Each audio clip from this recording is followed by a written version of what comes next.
ನಮಸ್ಕಾರ ಎಲ್ಲ ಪ್ರೀತಿಯ ಸ್ಪರ್ಧಾರ್ಥಿ ಮಿತ್ರರಿಗೆ ಉಜ್ವಲ ಅಕಾಡೆಮಿಯ ಯೂಟ್ಯೂಬ್ ಚಾನಲ್ಗೆ ಸ್ವಾಗತ ಸುಸ್ವಾಗತ. ನಾನು ಮಂಜುನಾಥ್ ಕೆಯು, ನಿರ್ದೇಶಕರು ಉಜ್ವಲ ಅಕಾಡೆಮಿ ವಿಜಯನಗರ ಬೆಂಗಳೂರು. ಆತ್ಮೀಯ ಸ್ನೇಹಿತರೆ, ಕಳೆದ ವಾರ ನಡೆದಂತಹ HK PDO ಪ್ರಶ್ನೆ ಪತ್ರಿಕೆಯ ಸಂವಹನ ಪತ್ರಿಕೆಯಲ್ಲಿ ಬರುವಂತಹ 35 ಇಂಗ್ಲಿಷ್ ಭಾಷಾ ಸಾಮರ್ಥ್ಯ ಅಥವಾ ಇಂಗ್ಲಿಷ್ ಪ್ರಶ್ನೆಗಳನ್ನು ಇವತ್ತು ನಮ್ಮ ಚಾನಲ್ನಲ್ಲಿ ಖ್ಯಾತ ಲೇಖಕರು ಹಾಗೂ ಉಜ್ವಲ ಅಕಾಡೆಮಿಯ ಸಂಪನ್ಮೂಲ ವ್ಯಕ್ತಿಗಳಾದಂಥ ಶ್ರೀಯುತ ಶಿವಕುಮಾರ್ ಮಾವಳಿ ಸರ್ ಅವರು ಪ್ರಶ್ನೆಗಳನ್ನು ಬಿಡಿಸ್ತಾರೆ. ಧನ್ಯವಾದಗಳು.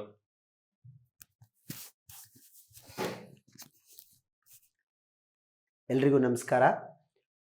ನವೆಂಬರ್ 17ನೇ ತಾರೀಕು PDO HK ರೀಜನ್ನ ಸಂವಹನ ಪತ್ರಿಕೆಯನ್ನು ಪರೀಕ್ಷೆ ನಡೆದಿತ್ತು. ಅದರಲ್ಲಿ ಕೇಳಲಾದಂತಹ ಜನರಲ್ ಇಂಗ್ಲೀಷ್ ವಿಭಾಗದ ಪ್ರಶ್ನೆಗಳನ್ನು ಇವತ್ತು ನಾನು ನಿಮ್ಮೊಂದಿಗೆ ಚರ್ಚಿಸ್ತಾ ಇದ್ದೀನಿ.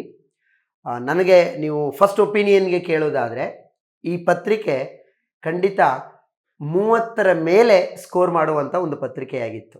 ನಿಮಗಿದು ಅತಿಶಯೋಕ್ತಿ ಅಂತ ಅನಿಸ್ಬೋದು, ನಿಮಗಾಗ್ಬೋದು ಸರ್ ನೀವು ಇಂಗ್ಲೀಷ್ ಲೆಕ್ಚರರ್ ಆಗಿರ್ತೀರ ನಿಮ್ಗೆ ಈಸಿ ಅಂತ ಅನಿಸ್ಬೋದು ಅಂತ. ಅದು ಹಾಗಲ್ಲ. ಯಾರು ಕಾಂಪಿಟೇಟಿವ್ ಎಕ್ಸಾಮಿಗೆ ಜನರಲ್ ಇಂಗ್ಲೀಷ್ ಪೇಪರ್ಗೆ ಯಾವ ರೀತಿಯ ಪ್ರಿಪೇರ್ ಆಗಬೇಕೋ ಆ ರೀತಿ ಆದವರಾಗಿದ್ದರೆ ಖಂಡಿತ ಇದನ್ನು ಯಾವುದೇ ಅನುಮಾನ ಇಲ್ಲದೆ 30 ಮಾರ್ಕ್ಸ್ನ ಮೇಲೆ ಬರುತ್ತೆ ಅಂಥೇಳಿ ನಾನು ಯಾಕೆ ಅಷ್ಟು ನಿಖರವಾಗಿ ಹೇಳ್ತಾ ಇದ್ದೀನಿ ಅಂದರೆ, ಈಗ ಪ್ರಶ್ನೆಗಳನ್ನು ವಿವರಿಸ್ತಾ ಹೋದಾಗ ನಿಮಗೆ ಗೊತ್ತಾಗ್ತಾ ಹೋಗುತ್ತೆ.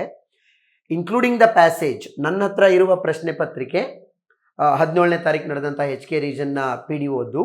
ಇದರಲ್ಲಿ ಮೊದಲಿಗೆ ಪ್ಯಾಸೇಜ್ ಇದೆ. ನಾನು I don't want to start with complex first. ಮೊದಲಿಗೆ ಪ್ಯಾಸೇಜ್ ಯಾಕಂದರೆ ಅದು ನೀವು ಓದ್ಕೊಂಡು ಆನ್ಸರ್ ಬೇಕಾಗುತ್ತೆ.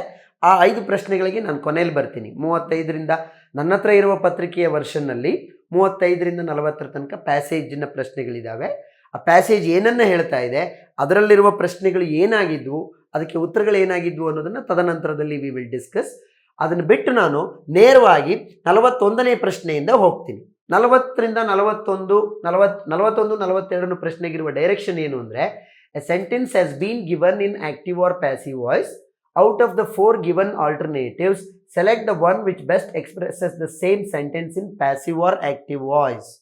ಅಂದರೆ ನೀವು ಆಕ್ಟಿವ್ ವಾಯ್ಸ್ ಪ್ಯಾಸಿವ್ ವಾಯ್ಸ್ಗಳನ್ನ ಕಲಿತಿದ್ರೆ ಮಾತ್ರ ಈ 2 ಪ್ರಶ್ನೆಗಳಿಗೆ ಸರಿಯಾದ ಉತ್ತರ ಕೊಡ್ತೀರಿ. 2 ಪ್ರಶ್ನೆಗಳಿಗೆ ಸರಿಯಾದ ಉತ್ತರವನ್ನು ಕೊಡಲಿಕ್ಕೆ ಸಾಧ್ಯ ಆಗುತ್ತೆ. ಅದನ್ನು ಅಭ್ಯಾಸ ಮಾಡಿಲ್ಲದೆ ಹೋದರೆ ಸುಮ್ಮನೆ ಯಾವುದೋ ಒಂದು ಆಪ್ಷನನ್ನು ಹಾಕಲಿಕ್ಕೆ ಬರೋದಿಲ್ಲ. ಆಕ್ಟಿವ್ ವಾಯ್ಸ್ ಪ್ಯಾಸಿವ್ ವಾಯ್ಸನ್ನು ಕಲಿಯೋದು ಅಂತ ಹೇಳುವಾಗ ನೀವು ಯಾವುದೇ ಗ್ರಾಮರ್ ಪುಸ್ತಕದಲ್ಲಿ ಕಲಿಬೋದು.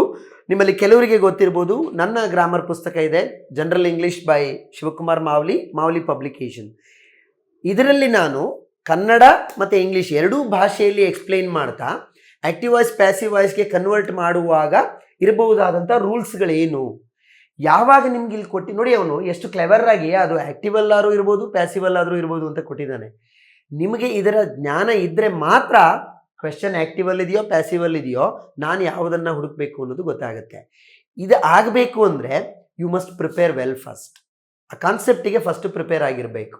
ಎಷ್ಟೋ ಸರಿ ನಾನು ಕ್ಲಾಸ್ ಮಾಡುವಾಗ ಹೇಳ್ತಾ ಇರ್ತೀನಿ, ನಿಮಗೆ ವಾಯ್ಸಸ್ಗಳಿಗೆ ಸಂಬಂಧಪಟ್ಟ ಹಾಗೆ ಮಿನಿಮಮ್ 2 ಮ್ಯಾಕ್ಸಿಮಮ್ 3 ಕ್ವೆಶನ್ಸ್ ಬರುತ್ತೆ ಅಂಥೇಳಿ.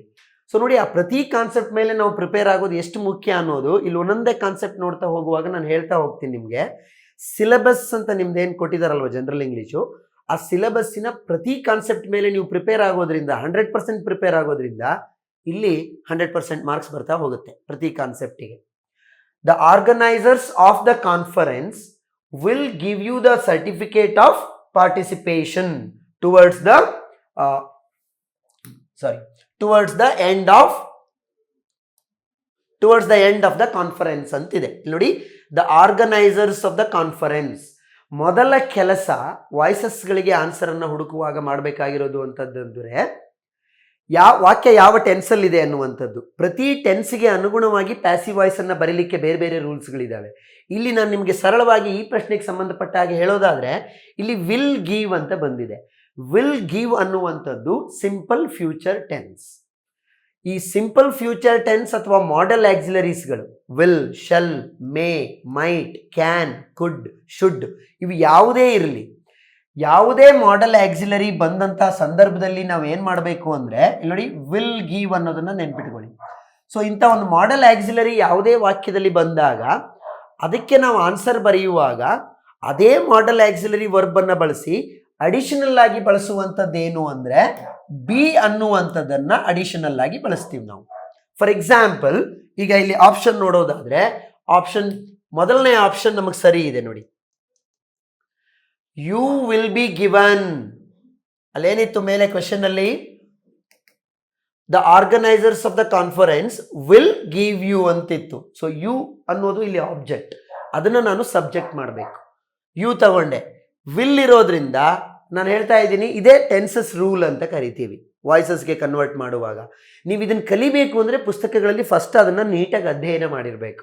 ಆಗ ಇದು ಒಂದು 2ರಿಂದ 3 ಸೆಕೆಂಡ್ ಒಳಗಡೆ ಆನ್ಸರ್ ಸಿಗುತ್ತೆ. ಯಾವಾಗ ನಮಗೆ ಮಾಡಲ್ ಆಕ್ಸಿಲರೀಸ್ ಅಂದರೆ ಏನು, ವಿಲ್, ಶೆಲ್, ಮೇ, ಮೈಟ್, ಇದೇನು ಲಿಸ್ಟ್ ಹೇಳಿದ್ನಲ್ಲ, ಇವುಗಳು ಬಂದಾಗ ಸಿಂಪಲ್ ರೂಲ್ ಅದು, ಪಕ್ಕದಲ್ಲಿ ಬಿ ಬರಲೇಬೇಕು ಕಂಪಲ್ಸರಿ ಅನ್ನುವಂಥದ್ದು ರೂಲ್. ಬರೀ ಇಷ್ಟು ವಿಷಯ ನಿಮಗೆ ಗೊತ್ತಿದ್ರೆ ಸಾಕು, ಆರಾಮಾಗಿ ಈ ಆನ್ಸರ್ನ ನೀವು ಪಿಕ್ ಮಾಡ್ತೀರಾ. ಯಾಕೆ ಅಂದರೆ ಬೇರೆ ಯಾವುದೇ ಆಪ್ಷನಲ್ಲಿ ನೋಡಿ ನಿಮಗೆ ಆ ಬಿ ಅನ್ನೋದು ಇಲ್ವೇ ಇಲ್ಲ. You will be given a certificate of participation by the organisers of the conference towards the end of the conference. ನೋಡಿ, ಎರಡನೇ ಆಪ್ಷನಲ್ಲಿ ಏನಿದೆ, ಯು ಆರ್ ಗಿವನ್ ಅಂತಿದೆ. ಯು ಆರ್ ಗಿವನ್ ಅನ್ನೋದು ಸರಿ ಆಗೋದಿಲ್ಲ. ಯಾಕೆ ಅಂದರೆ ಇಲ್ಲಿ ವಿಲ್ ಇದೆ ನಮಗೆ ಒರಿಜಿನಲ್ ಕ್ವೆಶನ್ನಲ್ಲಿ.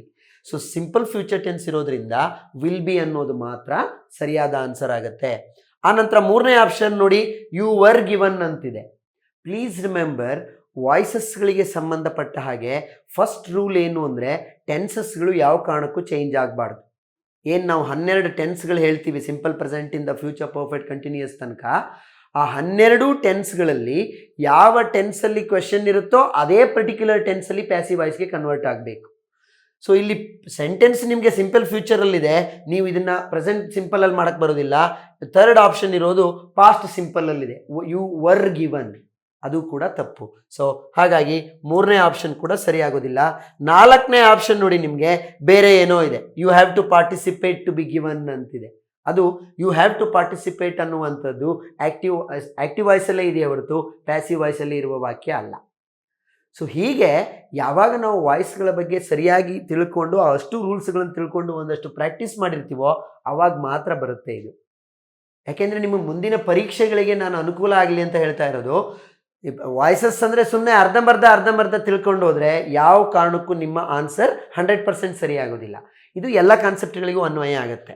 ನಂತರ 42nd ಕ್ವೆಶನ್, ಅದು ಕೂಡ ವಾಯ್ಸಸ್ ಮೇಲಿಂದೆ.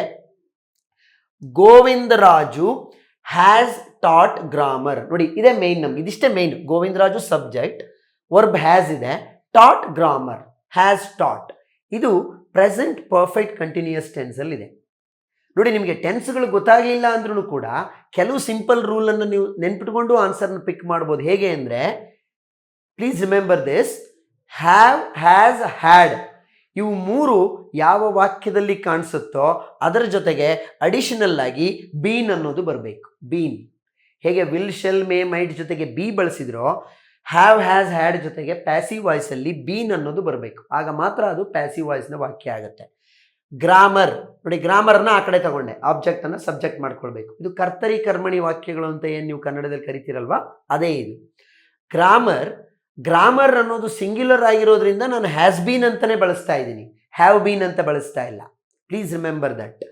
ಹ್ಯಾವ್ ಅನ್ನೋದು ಪ್ಲೂರಲ್, ಹ್ಯಾಸ್ ಅನ್ನೋದು ಸಿಂಗ್ಯುಲರ್. ಗ್ರಾಮರ್, ವ್ಯಾಕರಣ ಅನ್ನೋದನ್ನು ನೀವು ಬಹುವಚನದಲ್ಲಿ ಹೇಳೋಕ್ಕಾಗೋದಿಲ್ಲ, ಏಕವಚನದಲ್ಲೇ ಹೇಳಬೇಕು. ಹಾಗಾಗಿ grammar has been taught by Govindaraju. ಮುಂದೆ ಅಡಿಷನಲ್ ಆಬ್ಜೆಕ್ಟ್ ಏನಿರುತ್ತೆ ಅದನ್ನೆಲ್ಲ ಸೇರಿಸ್ಕೊಳ್ತೀವಿ ಫ್ರೇಸನ್ನು, for the undergraduate students. Govindaraju has taught grammar ಇತ್ತು, ಗ್ರಾಮರ್ನ ಆ ಕಡೆ ತಗೊಳ್ತೀನಿ.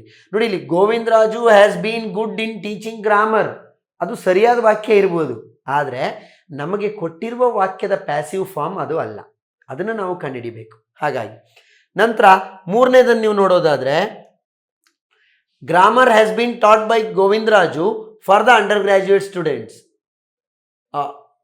ಬಹುಶಃ ಇದು ಆಪ್ಷನನ್ನು ನಾನು ಇಲ್ಲಿ ಕೊಡುವಾಗ ತಪ್ಪಾಗಿದೆ, ಎರಡು ಆಪ್ಷನ್ ಸೇಮೇ ಇದೆ, ಬಟ್ ಆನ್ಸರ್ ಯಾವುದು ಅಂತ ಕರೆಕ್ಟಾಗಿ ನೀವು ನೋಡ್ಕೊಳ್ಳಿ. Grammar has been taught by Govindaraju for the undergraduate students.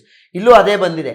ನಾನು ವರ್ಡ್ ಫೈಲಿಗೆ ಕಾಪಿ ಮಾಡುವಾಗ ಆಪ್ಷನ್ಸ್ ಚೇಂಜ್ ಆಗಿರ್ಬೋದು, ಬಹುಶಃ ಇದು ಆಪ್ಷನ್ ಒಂಚೂರು ಏನೋ ಬೇರೆ ಇತ್ತು ಅಂತ, ಬಹುಶಃ ಇದು ಹ್ಯಾಡ್ ಬೀನ್ ಇದ್ರೂ ಇರ್ಬೋದು, ಅಥವಾ ಇದು ಹ್ಯಾವ್ ಬೀನ್ ಅಂತ ಅನ್ಕೋತೀನಿ. ಆಪ್ಷನ್ ಹ್ಯಾವ್ ಬೀನ್ ಆನ್ಸರ್ ತಪ್ಪಾಗುತ್ತೆ. The correct answer for the question is only grammar has been taught by Govinda Raju. Fourth answer ಯಾಕೆ ತಪ್ಪಾಗುತ್ತೆ ಅಂದರೆ ಗ್ರಾಮರ್ ಹ್ಯಾಡ್ ಬೀನ್ ಅಂತ ಕೊಟ್ಟಿದ್ದಾನೆ. ನಮ್ಮ ಒರಿಜಿನಲ್ ವಾಕ್ಯ ಪ್ರೆಸೆಂಟ್ ಪರ್ಫೆಕ್ಟ್ ಟೆನ್ಸಲ್ಲಿದೆ. ಈ ಗ್ರಾಮರ್ ಹ್ಯಾಡ್ ಬೀನ್ ಅಂತ ನಾನು ಬರೆದಾಗ ಪಾಸ್ಟ್ ಪರ್ಫೆಕ್ಟ್ ಟೆನ್ಸ್ ಆಗಿಬಿಡುತ್ತೆ. The basic rule of voices is you should not change the tense. Past ಟೆನ್ಸಲ್ಲಿ ಇರೋದಕ್ಕೆ ಪ್ರೆಸೆಂಟ್ ಟೆನ್ಸಲ್ಲಿರುವ ವಾಕ್ಯಕ್ಕೆ ಪಾಸ್ಟ್ ಟೆನ್ಸ್ನ ಪ್ಯಾಸಿವ್ ವಾಯ್ಸ್ ಹೇಳಕ್ಕೆ ಬರೋದಿಲ್ಲ. ಅದು ಹೇಗಾಗ್ಬಿಡುತ್ತೆ ಅಂದರೆ ನಾನು ಊಟ ಮಾಡುತ್ತಿದ್ದೇನೆ ಅನ್ನೋದು ಒರಿಜಿನಲ್ ವಾಕ್ಯ, ಊಟವು ನಿನ್ನೆ ನನ್ನಿಂದ ಮಾಡಲ್ಪಟ್ಟಿತ್ತು ಅನ್ನೋದು ಅದರ ಆನ್ಸರ್ ನಾವು ಹೇಳಿದಾಗ ಆಗಿಬಿಡುತ್ತೆ. ಹಾಗಾಗಿ ಅದು ತಪ್ಪಾಗುತ್ತೆ. ಸೊ ಹ್ಯಾಡ್ ಅನ್ನೋದು ರಾಂಗ್ ಆನ್ಸರ್. ಸೊ ಹಾಗಾಗಿ ನಮಗೆ ಇಲ್ಲಿ we arrived at the right answer. Grammar has been taught by Govinda Raju for the undergraduate students ಅನ್ನುವಂಥದ್ದು. ನೋಡಿ, ಇದು 2 ಕ್ವೆಶನ್ ಇತ್ತು ನಮಗೆ, 2 ಅಲ್ಲ ಆ್ಯಕ್ಚುಲಿ 43rd ಆ್ಯಂಡ್ 44th ಕೂಡ ಪ್ಯಾಸಿವ್ ವಾಯ್ಸೇ ಇದೆ ಅಂತ ಅನ್ಕೋತೀನಿ. Yes, 43rd, the institution is giving credit to the founder. The institution is giving credit to the founder which is the correct passive voice ಅಂತ ಇಲ್ಲಿ ನೇರವಾಗಿ ಅವನೇ ಕೊಟ್ಟಿದ್ದಾನೆ. ಅಂದರೆ ನಾನು ಕೊಟ್ಟಿರೋ ವಾಕ್ಯ ಆ್ಯಕ್ಟಿವ್ ವಾಯ್ಸಲ್ಲಿದೆ, ಪ್ಯಾಸಿವ್ ವಾಯ್ಸಲ್ಲಿ ಹೇಳಿ ಅಂತ. ಹೇಗೆ ಹ್ಯಾವ್ ಹ್ಯಾಸ್ ಹ್ಯಾಡ್ ಬಂದಾಗ ಬೀನನ್ನು ನೀವು ಎಕ್ಸ್ಟ್ರಾ ಬಳಸಬೇಕು ಅಂತ ಹೇಳಿದ್ನೋ, am is are was were ಬಂದು ಪಕ್ಕದಲ್ಲಿ ING ಬಂದಿತ್ತು ಅಂದರೆ ಕಂಟಿನ್ಯೂಯಸ್ ಟೆನ್ಸಸ್, ಪ್ರೆಸೆಂಟ್ ಕಂಟಿನ್ಯೂಯಸ್ ಅಥವಾ ಪಾಸ್ಟ್ ಕಂಟಿನ್ಯೂಯಸ್. ಯಾವ ವಾಕ್ಯದಲ್ಲಿ ING ಅನ್ನು ನೋಡ್ತಿರೋ ಅಲ್ಲಿ ನೆನ್ಪಿಟ್ಕೊಳ್ಳಿ ಬೀಯಿಂಗ್ ಅನ್ನೋದು ಅಡಿಷನಲ್ ಆಗಿ ಬರಬೇಕು. ಉಳಿದಂತೆ ಪ್ಯಾಸಿವ್ ವಾಯ್ಸ್ನ ರೂಲ್ಸ್ ಎಲ್ಲ ಸೇಮ್ ಇರುತ್ತೆ. ನೋಡಿ, the founder, credit to the founder, the founder ಈ ಕಡೆ ತಗೋಬೇಕು. The founder is being given the credit by the institution. ಅದೇ ಹೇಳಿದೆ ನಾನು. ನೀವು ನೋಡಿ, ಸೆಕೆಂಡ್ ಆಪ್ಷನಲ್ಲಿ ಬೀಯಿಂಗ್ ಅನ್ನೋದು ಇಲ್ವೇ ಇಲ್ಲ, ಅದು ಹ್ಯಾಸ್ ಬೀನಿಗೆ ಹೋಗ್ಬಿಟ್ಟಿದೆ, ಟೆನ್ಸ್ ಚೇಂಜ್ ಆಯಿತು. So that is not the correct option. ನೀವು ಟೆನ್ಸನ್ನು ಕಲಿಯೋದರ ಉಪಯೋಗ ಏನು ಅಂದರೆ, ಸರಿಯಾಗಿ ಟೆನ್ಸನ್ನು ಕಲಿತ್ರೆ ಟೆನ್ಸ್ ಮೇಲಿನ ಪ್ರಶ್ನೆಗಳಿಗೆ 3 ಮಾರ್ಕ್ಸ್ ಬರುತ್ತೆ. ಆ್ಯಕ್ಟಿವ್ ವಾಯ್ಸ್ ಪ್ಯಾಸಿವ್ ವಾಯ್ಸ್ಗೆ 2 ಇದ್ದರೆ 2, 3 ಇದ್ದರೆ 3 ಬರುತ್ತೆ. ಡೈರೆಕ್ಟ್ ಇಂಡೈರೆಕ್ಟ್ ಮಾಡಬೇಕು ಅಂದ್ರೂ ಟೆನ್ಸ್ ನೆಟ್ಟಿಗೆ ಗೊತ್ತಿರಬೇಕು. ಅವಷ್ಟು ಸೇರಿ ಮಾರ್ಕ್ಸ್ ಬರುತ್ತೆ ಸರಿಯಾಗಿ ಟೆನ್ಸ್ಗಳನ್ನು ಕಲಿತ್ರೆ ಅನ್ನುವಂಥದ್ದು. ನಂತರ ನೋಡಿ, ಇಲ್ಲಿ ING ಈಸ್ ಗಿವಿಂಗ್ ಇರೋದ್ರಿಂದ ಈಸ್ ಬೀಯಿಂಗ್ ಗಿವನ್ ಅಂತ ಬರಬೇಕು. ಮತ್ತು ಈಸ್ ಬೀಯಿಂಗ್ ಗಿವಿಂಗ್ ಅಂತಲೂ ಒಂದೊಂದ್ಸರಿ ಆಪ್ಷನ್ ಕೊಟ್ಟಿರ್ತಾನೆ, ತಪ್ಪದು. ಪ್ಯಾಸಿವ್ ವಾಯ್ಸ್ಗಳಲ್ಲಿ ಯಾವುದೇ ಕಾರಣಕ್ಕೂ ವರ್ಬ್ ಅನ್ನೋದು past participle form of the ವರ್ಬೇ ಆಗಿರಬೇಕು. Past participle form of the verb ಅಂದರೆ ನಿಮಗೆ ಗೊತ್ತಿರುತ್ತೆ, ಗೋ, ವೆಂಟ್, ಗಾನ್ 3ನೇ ವರ್ಬ್. ಗಿವ್, ಗೇವ್, ಗಿವನ್ 3ನೇ ವರ್ಬ್ ಇದೆಯಲ್ಲ, that is past participle form of the verb. ಹಾಗಾಗಿ ದ ಫೌಂಡರ್ ಈಸ್ ಬೀಯಿಂಗ್. ಇಲ್ಲಿ ನೋಡಿ, ನಮಗೆ ಇದನ್ನು ಪ್ಯಾಸಿವ್ ವಾಯ್ಸ್ ಮಾಡ್ತಾ ಇರುವಂಥ ಪಾರ್ಟ್ ಯಾವುದಪ್ಪ ಈ ವಾಕ್ಯದಲ್ಲಿ ಅಂದರೆ ಈಸ್ ಬೀಯಿಂಗ್ ಗಿವನ್ ಅನ್ನುವಂಥದ್ದು. ಇದೇ ಜಾಗದಲ್ಲಿ ನಿಮಗೆ ಕ್ರೆಡಿಟ್ ದ ಫೌಂಡರ್ ಸಿಂಗ್ಯುಲರ್ ಆಗಿರೋದ್ರಿಂದ ನಾವು ಈಸ್ ಬೀಯಿಂಗ್ ಬಳಸಿದ್ದೀವಿ. ಅಪ್ಪಿತಪ್ಪಿ the institution is giving credit to the founders ಅಂತಿತ್ತು ಅಂತ ಇಟ್ಕೊಳ್ಳಿ, ಪ್ಲೂರಲ್ ಇತ್ತು ಅಂತ.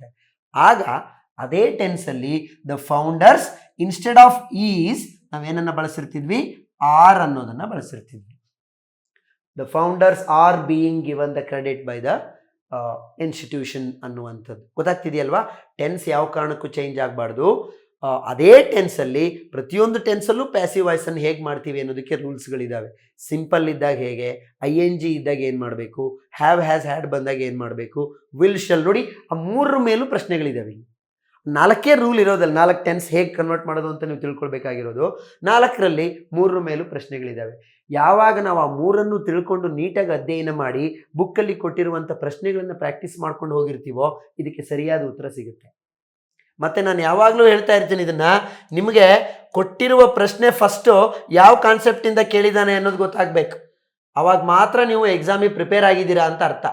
ಇಲ್ಲಾಂದರೆ ನೀವು ಯಾವುದೋ ಒಂದು ಕವಡೆ ಹಾಕ್ಕೊಂಡು ಆನ್ಸರ್ ಹಾಕುವ ರೀತಿ ಆಗೋಗ್ಬಿಡುತ್ತೆ. ಹಾಗಾಗಬಾರ್ದು. Choose the appropriate prefix. Prefix ಅಂದರೆ ನಿಮಗೆ ಗೊತ್ತಿರುತ್ತೆ, ಪದದ ಹಿಂದೆ ಸೇರಿಸುವಂಥದ್ದು. ಪ್ರಿಫಿಕ್ಸ್, ಒಂದು ಪದ ಆಲ್ರೆಡಿ ಇದೆ ಅದರ ಹಿಂದೆ ಸೇರಿಸುವಂಥದ್ದನ್ನು ಪ್ರಿಫಿಕ್ಸ್ ಅಂತ ಕರಿತೀವಿ, ಪ್ರತ್ಯಯವನ್ನು. ರೆಗ್ಯುಲರ್, ಈ ಥರ 4-5 ಪದಗಳನ್ನು ಕೊಟ್ಟಿದ್ದಾನೆ. ಎಲ್ಲ ಪದಕ್ಕೂ ಸೂಟ್ ಆಗುವ ಕಾಂಬಿನೇಷನ್ ಯಾವುದು ಅನ್ನೋದನ್ನು ನಾವು ನೋಡಬೇಕು. ರೆಗ್ಯುಲರ್ ಅನ್ನುವ ಪದಕ್ಕೆ ನಾವು ಸೇರಿಸಬಹುದಾದಂತಹ ಪ್ರಿಫಿಕ್ಸ್ ಯಾವುದು ಅಂದರೆ ಇರ್ ಅನ್ನುವಂಥದ್ದು, ಇರ್ರೆಗ್ಯುಲರ್ ಆಗುತ್ತೆ. Accessible, ಇನ್ಆಕ್ಸೆಸಬಲ್.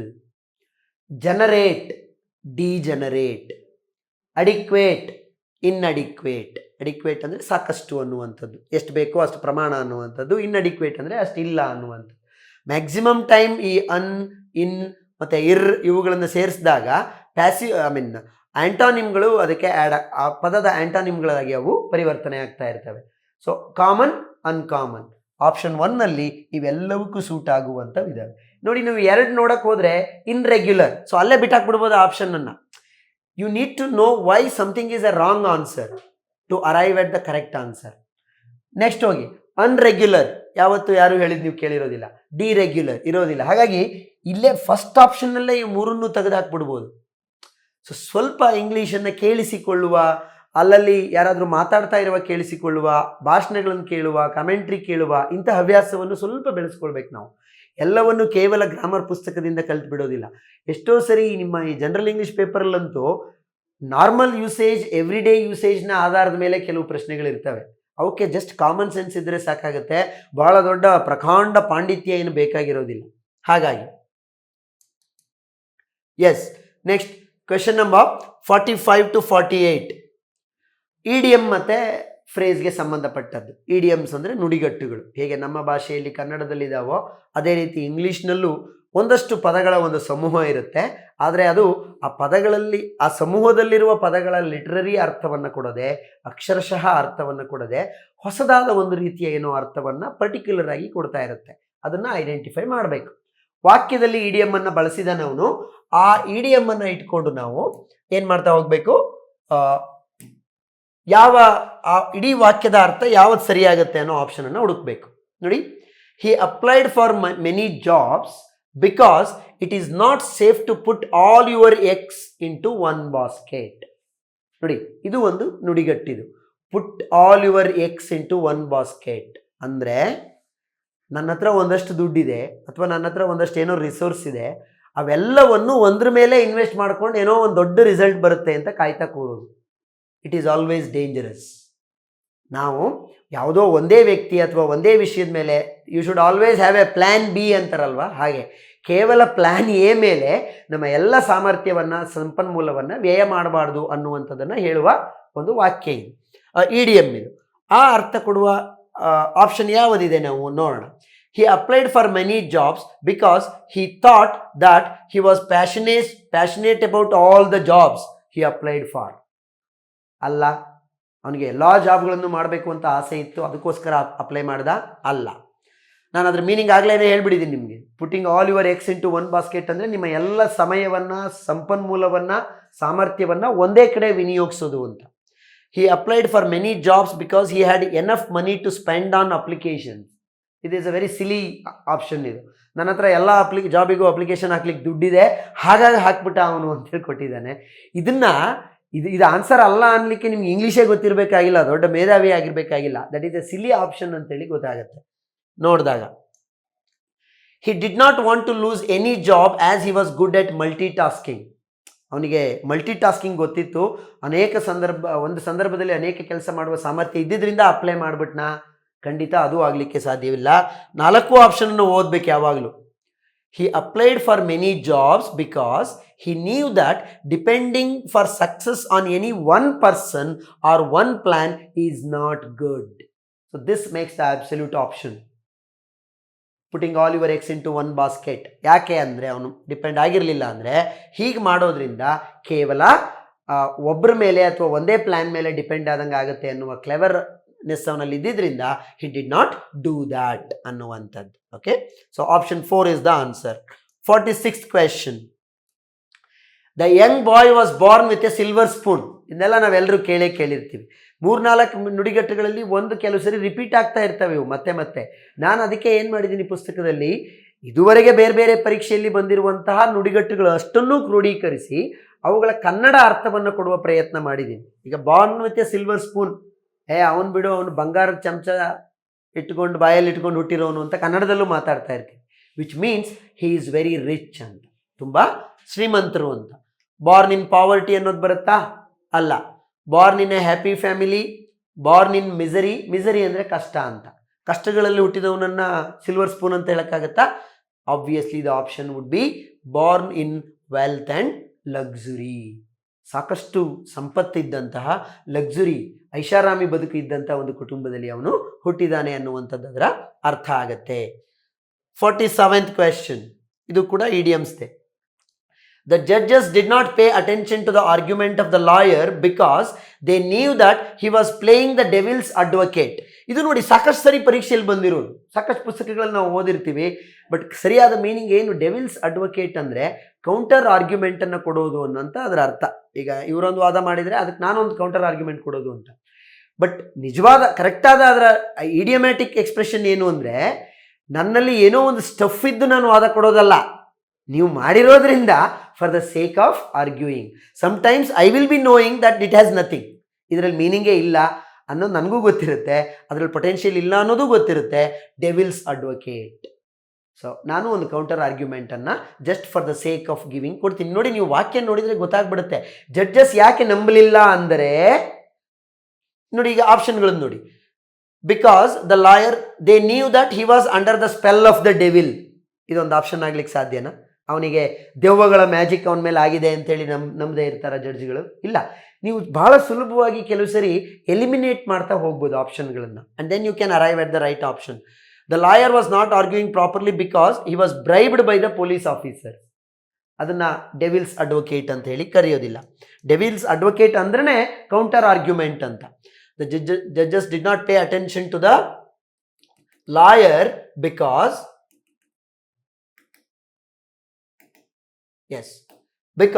the argument of the lawyer, because they knew that the lawyer was arguing for the sake of argument. Devils advocate ಅಂದರೆ ಮತ್ತೆ ಮತ್ತೆ ನೆನ್ಪಿಟ್ಕೊಳ್ಳಿ, ಭಾಳ ಸರಿ ಪರೀಕ್ಷೆಯಲ್ಲಿ ಬಂದಿದೆ ಇದು. ಸಿಲ್ವರ್ ಸ್ಪೂನ್ ಕೂಡ ಭಾಳ ಸರಿ ಪರೀಕ್ಷೆಯಲ್ಲಿ ಬಂದಿದೆ. ಏನದರ ಅರ್ಥ? ಡೆವಿಲ್ಸ್ ಅಡ್ವೊಕೇಟ್ ಅಂದರೆ for the sake of arguing, ವಾದ ಮಾಡುವಂಥದ್ದು, ಕೌಂಟರ್ ಆರ್ಗ್ಯುಮೆಂಟನ್ನು ಕೊಡುವಂಥದ್ದು ಅಂತ ಹೇಳಿ. Next one, 48 question number. The family could stand the tough times of ill health to all family members since they had saved something for a rainy day. ನೋಡಿ, ಆ ವಾಕ್ಯಗಳನ್ನು ಹೋಗ್ತಾ ಹೋದರೆ ಒಂದು ಅರ್ಥಕ್ಕೆ ಸಿಕ್ಬಿಡುತ್ತೆ ನಮಗೆ. ಅಂದರೆ ಎಂಥ ಕಷ್ಟದ ಸಂದರ್ಭವನ್ನು ಕೂಡ ಇಲ್ ಹೆಲ್ತ್, ಅವರಿಗೆ ಆರೋಗ್ಯ ಕೆಟ್ಟಾಗಿಯೂ ಕೂಡ ಸಾಕಷ್ಟು ಮನೆಯಲ್ಲಿ ಆರೋಗ್ಯದ ಸಮಸ್ಯೆ ಬಂದರೂ ಕೂಡ ಫ್ಯಾಮಿಲಿ ತಡ್ಕೊಳ್ತು ಆ ಎಲ್ಲ ಖರ್ಚುಗಳನ್ನು ನಿಭಾಯಿಸೋದನ್ನು. ಯಾಕೆ ಹೇಗೆ ಅಂದರೆ, because they saved something for A rainy day. ಅಲ್ಲೇ ಗೊತ್ತಾಗೋಗುತ್ತೆ. ಅಂದರೆ ಕಷ್ಟದ ಕಾಲಕ್ಕೆ ಅಥವಾ ಅನ್ಎಕ್ಸ್ಪೆಕ್ಟೆಡ್ ಎಕ್ಸ್ಪೆಂಡಿಚರ್ಗಳು ಏನು ಬರ್ತವೆ ಅದಕ್ಕೋಸ್ಕರ ನಾವು ಹಣವನ್ನು ಮಿಗಿಸಿ ಇಟ್ಕೊಳ್ಳುವಂಥದ್ದು, ಉಳಿಸಿ ಇಟ್ಕೊಳ್ಳುವಂಥದ್ದನ್ನು ಏನಂತ ಕರಿತೀವಿ? Save something for rainy day. So ಕಷ್ಟದ ಕಾಲಕ್ಕೆ ಹಣ ಇಟ್ಕೊಳ್ಳೋದು. ಸೊ ಆಪ್ಷನ್ ಯಾವುದು ಬರುತ್ತೆ? The family could get the treatment for their ill health since they were a rich family. Rich family ಖಂಡಿತ ಅಲ್ಲ. Next, the family could stand the tough times of ill health of all the family members since it was a rainy day. ಮಳೆ ಬರ್ತಾ ಇತ್ತು, ಅದಕ್ಕೆ ತಡ್ಕೊಳ್ತಾ ಸಾಧ್ಯವೇ ಇಲ್ಲ. Third option ನೋಡೋಣ. The family could sustain itself since it had saved some money for tough times like health hazards.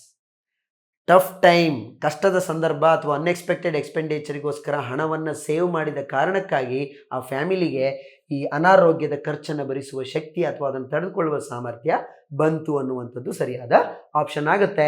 So option 3 is the right answer. Option 4 ನೋಡಿ, the rainy days are tougher as there will be no work available for poor families ಅಂತಿದೆ. ಮಳೆಗಾಲದ ಸಂದರ್ಭದಲ್ಲಿ ಬಡ ಕುಟುಂಬಗಳಿಗೆ ಕೆಲಸ ಇರೋದಿಲ್ಲ, ಅದಕ್ಕೆ ಕಷ್ಟ ಅಂತೇಳಿ. So there is no connection with the question at all. So ಹೀಗೆ ಒಂದೊಂದನ್ನು ಓದಿ ಸ್ವಲ್ಪ ಅರ್ಥ ಮಾಡಿಕೊಳ್ಳುವ ಪ್ರಯತ್ನ ಪಟ್ಟಾಗ ಇಟ್ ಬಿಕಮ್ಸ್ ಈಸಿ ಫರ್. ಇದನ್ನು ನಾವು ಕ್ಲೋಸ್ ಟೆಸ್ಟ್ ಅಂತ ಕರಿತೀವಿ. ಒಂದು ಪ್ಯಾಸೇಜ್ ರೀತಿಯಲ್ಲಿ ಕೊಡ್ತಾನೆ ಅಥವಾ ಒಂದು 3-4 ಸೆಂಟೆನ್ಸ್ ಥರ ಕೊಡ್ತಾನೆ, ಅಲ್ಲೇ ಫಿಲ್ ಇನ್ ದ ಬ್ಲ್ಯಾಂಕ್ ಕೊಟ್ಟಿರ್ತಾನೆ. 4 ವರ್ಡಲ್ಲಿ ಯಾವುದಲ್ಲಿಗೆ ಫಿಟ್ ಆಗುತ್ತೆ ಅದನ್ನು ನೀವು ಫಿಲ್ ಮಾಡಬೇಕಾಗತ್ತೆ. ಇದೆಲ್ಲ ನೀವು ಇಂಗ್ಲೀಷನ್ನು ಎಷ್ಟರ ಮಟ್ಟಿಗೆ ಆನ್ ಎ ಡೈಲಿ ಬೇಸಿಸ್ ಓದ್ತೀರಾ, ಬರಿತೀರಾ, ಅದ್ರ ಮೇಲೆ ಡಿಪೆಂಡ್ ಆಗಿರುತ್ತೆ. Music is the most understood language in the world. It has the dash to calm. ನೋಡಿ, ಕ್ವೆಶನ್ ನಂಬರ್ 49 ಏನು ಬರಬೇಕು ಬ್ಲ್ಯಾಂಕಲ್ಲಿ? ಇಟ್ ಹ್ಯಾಸ್ ದ ಪೊಟೆನ್ಷಿಯಲ್ ಬರಬೇಕಾ? ನೋಡಿ, ಮ್ಯೂಸಿಕ್ ಅನ್ನೋದೇ ಒಳ್ಳೆಯದು ಅಂತ ನಮಗೆಲ್ಲರಿಗೂ ಗೊತ್ತಿದೆ. ನೆಗೆಟಿವಿಟಿ ಅನ್ನೋದು ಏನಾದರೂ ಒಂದು ಆಪ್ಷನ್ ಆಗ್ಲಿಕ್ಕೆ ಸಾಧ್ಯ ಇದೆಯಾ? ಸಾಧ್ಯವೇ ಇಲ್ಲ, ತೆಗೆದುಬಿಡಿ ಅದನ್ನ. ಆಮೇಲೆ ಇಟ್ ಹ್ಯಾಸ್ ದ ಗ್ರೇಡ್ ಅನ್ನುವ ಪದ ಅಲ್ಲಿ ಫಿಟ್ಟೇ ಆಗ್ತಾ ಇಲ್ಲ. ಇಟ್ ಹ್ಯಾಸ್ ದ ಗ್ರೇಟ್ನೆಸ್ ಅಂತ ಏನಾದರೂ ಬಂದರೆ ಓಕೆ, ಬಟ್ ಗ್ರೇಡ್ ಅಂತ ಬಂದಿದೆ, so it doesn't fit there. Mentality, it has the mentality, not at all. Potential ಅಂದರೆ ಮ್ಯೂಸಿಕ್ಕಿಗೆ ಆ ಶಕ್ತಿ ಇದೆ. ಯಾವ ಶಕ್ತಿ ಇದೆ? It has the potential to calm and cure diseased minds. ಆರಾಮಿಲ್ಲದೆ ಇರೋರನ್ನು ಕೂಡ ಸರಿಪಡಿಸುವಂಥ ಶಕ್ತಿ ಮ್ಯೂಸಿಕ್ಕಿಗೆ ಇದೆ ಅನ್ನುವಂಥದ್ದು. ನೆಕ್ಸ್ಟ್ ಕ್ವೆಶನ್ ಏನಿದೆ ನೋಡೋಣ. The aesthetic effect of music is dash and divine. Question number 50 ನೋಡಿ, the aesthetic sense of music is dash and divine. Appealing ಅಂದರೆ ಅದು ತುಂಬ ಎಫೆಕ್ಟಿವ್ ಆಗಿದೆ, ಪರಿಣಾಮಕಾರಿಯಾಗಿದೆ ಅನ್ನುವಂಥದ್ದು ಅದರ ಅರ್ಥ. ಮ್ಯೂಸಿಕ್ಕಿನ ಎಫೆಕ್ಟ್ ಪರಿಣಾಮಕಾರಿಯಾಗಿರುತ್ತೋ ಅಥವಾ ಡಿಸಾಸ್ಟ್ರಸ್ ಆಗಿರುತ್ತೋ. ಇಡೀ ನೋಡಿ, ಒಂದ್ಸರಿ ಕಾಮನ್ ಸೆನ್ಸ್ ಅಂತ ನಾನು ಇದಕ್ಕೆ ಹೇಳಿದ್ದು, ಇಡೀ ಪ್ಯಾಸೇಜು ಮ್ಯೂಸಿಕ್ಕಿನ ಅಡ್ವಾಂಟೇಜ್ ಅಥವಾ ಅದರ ಒಳ್ಳೆಯದ್ರ ಬಗ್ಗೆ ಹೇಳ್ತಾ ಇದೆ. ಡಿಸಾಸ್ಟರ್ನೆಸ್ ಅನ್ನೋದು ಆನ್ಸರ್ ಆಗಲಿಕ್ಕೆ ಸಾಧ್ಯನಾ? ಅಲ್ಲಿ ಸಾಧ್ಯವೇ ಇಲ್ಲ. ಯೂಸ್ಲೆಸ್ ಅದು ಕೂಡ ನೆಗೆಟಿವ್ ಪದ. ಫ್ಯೂಟೈಲ್ ಅದು ಕೂಡ ನೆಗೆಟಿವ್ ಪದ. ಸೊ ಇದನ್ನೇ ನಾನು ಹೇಳ್ತಾ ಇರೋದು, ಕೆಲವು ಸರಿ ಇಂಥ ಟ್ರಿಕ್ಗಳನ್ನು ನೀವು ಯೂಸ್ ಮಾಡಬೇಕು. ಇಲ್ಲೆಲ್ಲ ಪಾಸಿಟಿವ್ ಆಗಿರೋ ಪದ ಇದೊಂದೇ ಅಪೀಲಿಂಗ್, ಉಳಿದವೆಲ್ಲವೂ ಇಲ್ಲಿ ನೆಗೆಟಿವ್ ಇದ್ದಾವೆ. So you can simply select appealing as the answer here. Next one, question number 51. Appealing and divine. Music loving people tend to forget their pain faster, and they can also be dash enough to understand the pain of others. They can also be question number 51. ಇಲ್ಲೂ ನೋಡಿ, ಬಹಳ ಸುಲಭವಾಗಿ ಕಂಡುಹಿಡಿಬೋದು. Indifferent ಇದು ಕೂಡ negative ಪದ. Indifferent ಅಂದರೆ ನೀವು ಎಕನಾಮಿಕ್ಸಲ್ಲಿ ಕೇಳಿರ್ತೀರ, ಇಂಡಿಫರೆಂಟ್ ಕರ್ವ್ ಅಂತೇಳಿ, ಉದಾಸೀನ ಮಾಡುವಂಥದ್ದು ಅಂತ, ಔದಾಸೀನ್ಯ ರೇಖೆ ಅಂತ. ವೀಕ್ ನೆಗೆಟಿವ್ ಪದ. ಅನ್ಕೈಂಡ್ ಅದು ನೆಗೆಟಿವ್ ಪದ. ಮ್ಯೂಸಿಕ್ ಯಾರಿಗೆ ಗೊತ್ತಿದೆಯೋ ಅವ್ರು ಯಾವಾಗಲೂ ಏನಾಗಿರ್ತಾರೆ? ಸೆನ್ಸಿಬಲ್ ಆಗಿರ್ತಾರೆ, ಬೇರೆಯವರ ಕಷ್ಟವನ್ನು ನೋವನ್ನು ಅರ್ಥ ಮಾಡಿಕೊಳ್ಳುವಲ್ಲಿ ಎನ್ನುವಂಥದ್ದು ಸರಿಯಾದ ಆಪ್ಷನ್ ಆಗುತ್ತೆ. So the answer is sensible there. 3 option 4 ಅನ್ನುವಂಥದ್ದು. Next one, question number 52 and 53. Identify the error that is, ಯಾವ ಪಾರ್ಟ್ ಆಫ್ ದ ಸೆಂಟೆನ್ಸಲ್ಲಿ ಎರರ್ ಇದೆ ಅಂತೇಳಿ ನಾವು ಕಂಡುಹಿಡಿಬೇಕು ಅಂತೇಳಿ. An European citizen is usually taller than an Asian citizen because of the genetic differences ಅಂತ ಇದೆ. ಇಲ್ಲಿ ನಾವು ಬಹಳ ಸುಲಭವಾಗಿ ತಿಳ್ಕೊಬೋದು. ಯಾರು ನೋಡಿ, ಆರ್ಟಿಕಲ್ಸ್ ಮೇಲಿರುವ ಪ್ರಶ್ನೆ ಇದೆ. ಯಾರು ಆರ್ಟಿಕಲ್ಸನ್ನು ಸರಿಯಾಗಿ ಅಧ್ಯಯನ ಮಾಡಿರ್ತೀರೋ, ನನ್ನ ಬುಕ್ಕಲ್ಲಿ ನಾನು ಈ ಯುರೋಪಿಯನ್ ಮತ್ತು ಯಾವ್ಯಾವ ಪದಗಳು ಇ ಇಂದ ಶುರುವಾಗಿರ್ತವೆ ಅಥವಾ ಐ ಇಂದ ಶುರುವಾಗಿರ್ತಾರೆ, ಓ ಇಂದ ಶುರುವಾಗಿರ್ತವೆ, ಯು ಇಂದ ಶುರುವಾಗಿರ್ತವೆ, ಆದರೆ ಅವುಗಳು ಓವೆಲ್ ಸೌಂಡನ್ನು ಹೊಂದಿರೋದಿಲ್ಲ. ಅಂಥವುಗಳ ಜೊತೆಗೆ ಎ ಬಳಸ್ತೀವಿ ಹೊರತು ಆ್ಯನ್ ಅಲ್ಲ. ಯುರೋಪಿಯನ್ ಅನ್ನೋದು ಅಷ್ಟೊಂದು ಪ್ರತಿ ಪರೀಕ್ಷೆಯಲ್ಲಿ ಪದೇ ಪದೇ ಬಂದಿರುವ ಒಂದು ಪದ ಅದು. So you should not make any mistake in that. Articles ವಿಭಾಗದಲ್ಲಿ ನೀವು ಅಧ್ಯಯನ ಮಾಡಿದರೆ ಎ ಯಾವಾಗ ಬಳಸ್ತೀವಿ, ಆ್ಯನ್ ಯಾವಾಗ ಬಳಸ್ತೀವಿ, ದ ಯಾವಾಗ ಬಳಸ್ತೀವಿ ಅಂತೇಳಿ ಪರ್ಫೆಕ್ಟಾಗಿ ಗೊತ್ತಿರಬೇಕು. ಒಂದು 25-30 ವಿಷಯಗಳಿದ್ದಾವೆ. ಆ 30 ವಿಷಯಗಳು ಗೊತ್ತಿದ್ದರೆ ಇಲ್ಲಿ 1 ಮಾರ್ಕ್ಸ್ ಆರಾಮಾಗಿ ಬರುತ್ತೆ. ಯುರೋಪಿಯನ್ ಅನ್ನೋದು ಸರಿಯಾದ ಕ್ರಮ ಆಗಿರೋದ್ರಿಂದ ತಪ್ಪಿರೋದು ಮೊದಲ ಭಾಗದಲ್ಲಿ. Option A has the error ಅನ್ನುವಂಥದ್ದು. ನಂತರ ನಮಗೆ next question is, linguistics are a branch of human science and it is a tough subject to learn and master. Linguistic ಅಂದರೆ ಭಾಷಾಶಾಸ್ತ್ರ ಅನ್ನುವಂಥದ್ದು. ಲಿಂಗ್ವಿಸ್ಟಿಕ್ಸ್ ಅನ್ನೋದು ಇದು ಗೊತ್ತಾಯ್ತಾ? ಇದು ಯಾವ ಕಾನ್ಸೆಪ್ಟ್ ಮೇಲೆ ಕೇಳಿರುವ ಪ್ರಶ್ನೆ ಅಂದರೆ, ಪುಸ್ತಕದಲ್ಲಿ ನಿಮಗೆ ಸಬ್ಜೆಕ್ಟ್ ವರ್ಬ್ ಅಗ್ರಿಮೆಂಟ್ ಅಂತೇಳಿ ಒಂದು ಕಾನ್ಸೆಪ್ಟ್ ಬರುತ್ತೆ. ಇಲ್ಲಿ ಸಿಲೆಬಸ್ ಕಂಟೆಂಟ್ ನೀವು ನೋಡ್ತಾ ಹೋದರೆ ಸಬ್ಜೆಕ್ಟ್ ವರ್ಬ್ ಅಗ್ರಿಮೆಂಟಲ್ಲಿ ಇದೇ ಒಂದು ರೂಲ್ ಇದೆ. ಏನದು ಅಂದರೆ, ಲಿಂಗ್ವಿಸ್ಟಿಕ್ಸ್, ಮ್ಯಾಥಮ್ಯಾಟಿಕ್ಸ್, ಎಕನಾಮಿಕ್ಸ್, ಪಾಲಿಟಿಕ್ಸ್, ಈ ಥರದ ವಿಷಯಗಳು ಅವು ಸಬ್ಜೆಕ್ಟ್ಗಳ ಹೆಸರಾಗಿರ್ತವೆ. ಕೊನೆಯಲ್ಲಿ ಎಸ್ ಇದೆ ಎನ್ನುವ ಕಾರಣಕ್ಕೆ ಅವು ಪ್ಲೂರಲ್ ಅಲ್ಲ. ಎಕನಾಮಿಕ್ಸ್ ಅಂದರೆ ಅರ್ಥಶಾಸ್ತ್ರ, ಲಿಂಗ್ವಿಸ್ಟಿಕ್ಸ್ ಅಂದರೆ ಭಾಷಾಶಾಸ್ತ್ರ ಅಂತ. ಅದು ಸ್ಟಿಲ್ ಇಟ್ ಈಸ್ ಸಿಂಗ್ಯುಲರ್, ಅದು ಏಕವಚನ ಆಗಿರೋದ್ರಿಂದ ಇಲ್ಲಿ ಆರ್ ಬರಬಾರ್ದು. ಆರ್ ಬದಲು ಏನು ಬರಬೇಕು? ಇಲ್ಲಿ the error in this sentence is are, but ಅಲ್ಲಿ ಏನಾಗಬೇಕಿತ್ತು? ಈಸ್ ಆಗಬೇಕಿತ್ತು. Linguistic is a branch of humanity sciences. So ಯಾವ ಭಾಗ ಇಲ್ಲಿ ಆನ್ಸರ್ ಆಗುತ್ತೆ ನಮಗೆ? ಲಿಂಗ್ವಿಸ್ಟಿಕ್ಸ್ ಆರ್ ಅನ್ನೋದು ತಪ್ಪಿದೆ. So that is the answer for you. Next question, ಪ್ರಿಪೋಸಿಷನ್ಸ್ಗೆ ಸಂಬಂಧಪಟ್ಟಿದ್ದು. Please talk dash the manager and don't shout dash me. Talk with the manager and don't shout. ನೋಡಿ, ಇಂಗ್ಲೀಷ್ನಲ್ಲಿ ಕೆಲವು ಪ್ರಿಪೋಸಿಷನ್ಗಳನ್ನು ಕೆಲವು ವರ್ಬ್ಗಳ ಜೊತೆಗೆ ಅವುಗಳನ್ನೇ ಮತ್ತೆ ಮತ್ತೆ ಬಳಸ್ತಾ ಇರ್ತೀವಿ. ಅದನ್ನು ಕೂಡ ನಾನು ಲಿಸ್ಟ್ ಮಾಡಿದ್ದೀನಿ ಪುಸ್ತಕದಲ್ಲಿ. ಅಂದರೆ ಈಗ ಟು ಅನ್ನೋದು ಯಾವ್ಯಾವ ಪದಗಳ ಜೊತೆ ರೆಗ್ಯುಲರ್ ಆಗಿ ಅದೇ ಬರುತ್ತೆ, ಎಟ್ ಅನ್ನೋದು ಯಾವ್ಯಾವುದ್ರ ಜೊತೆ ಬರುತ್ತೆ ಅನ್ನುವಂಥದ್ದು. ಫಾರ್ ಎಕ್ಸಾಂಪಲ್, ಶೌಟ್ ಬಂದಾಗ ಎಟ್ ಮೀ ಅಂತಲೇ ಹೇಳಬೇಕು. Shout at me. So at ಎರಡನೇದಾಗಿರುವ ಆಪ್ಷನ್ ಇದೊಂದೇ. Please talk to the manager and shout at me. Option 2 is the right answer ಅನ್ನುವಂಥದ್ದು. ನಂತರ 55 ಇಂದ ಇದು ನಿಮಗೆ PQRS. ಓದಿ ಅರ್ಥ ಮಾಡ್ಕೊಂಡು ಹೋಗುವಂಥದ್ದು. Charles Dickens was A famous English novelist who was born in England in 1812. The Pickwick Paper was his first notable work, which was published when he was 25 years old. Anantra, after 3 years, he returned to school before becoming a journalist. One of his famous works, David Copperfield, was published in 1850. Dickinson left school at the age of 12 to work in boot blacking factory. 6th one ಸೇಮೇ ಇರುತ್ತೆ ಅನ್ನುವಂಥದ್ದು. So ಈಗ ನಾವು analyse ಮಾಡಬೇಕಾಗಿರುವಂಥದ್ದು, ಮೊದಲ ಅವನ information ಬಂದ ತಕ್ಷಣ ನಮಗೆ ನೋಡಿ ಇಲ್ಲಿ the correct sequence is SQPR ಅಂತ ಹೇಳ್ತಾ ಇದ್ದೀನಿ. ಎರಡನೇದು ಅವನ ಬಗ್ಗೆ ಹೇಳಿದ ತಕ್ಷಣ ಡಿಕೆನ್ಸ್ ಬಗ್ಗೆ, Dickens left school at the age of 12 to work in boot blacking factory. ಆಮೇಲೆ ನೋಡಿ ನಮ್ಗೆ ಗೊತ್ತಾಗುತ್ತೆ ಆಫ್ಟರ್ 3 years ಮತ್ತೆ ಹಿ ರಿಟರ್ನ್ ಟು ಸ್ಕೂಲ್ ಅಂತಿದೆ. ಅದು ನಮ್ಗೆ ಹೇಳ್ತಾ ಇದೆ ಅದಕ್ಕಿಂತ ಮುಂಚೆ ಅವನು ಸ್ಕೂಲನ್ನು ಬಿಟ್ಟು ಹೋಗಿದ್ದ ಅಂತೆ. ಸೊ ಹಾಗೆ ಪಿಕ್ ಮಾಡಬೇಕು, ಓದಿ ಅರ್ಥ ಮಾಡ್ಕೊಂಡು. He left the school, again he return to the school before becoming a journalist. ಆನಂತರ ಅದಕ್ಕಿಂತ ಮುಂಚೆ ಯಾವುದೋ ಒಂದು one of his famous works David Copperfield ಏನಾಯಿತು 1850 ಪಬ್ಲಿಷ್ ಆಯಿತು. The last thing was his career of exuberance ended in 1820 with his death. ಅದಾದಮೇಲೆ ನಿಮಗೆ ಕೊನೆಯದಾಗಿ ಯಾವುದಿರುತ್ತೆ, his successful literary career of that is they. So ಹಾಗಾಗಿ SQPR ಅನ್ನುವಂಥದ್ದು ಇದರ answer ಆಗುತ್ತೆ.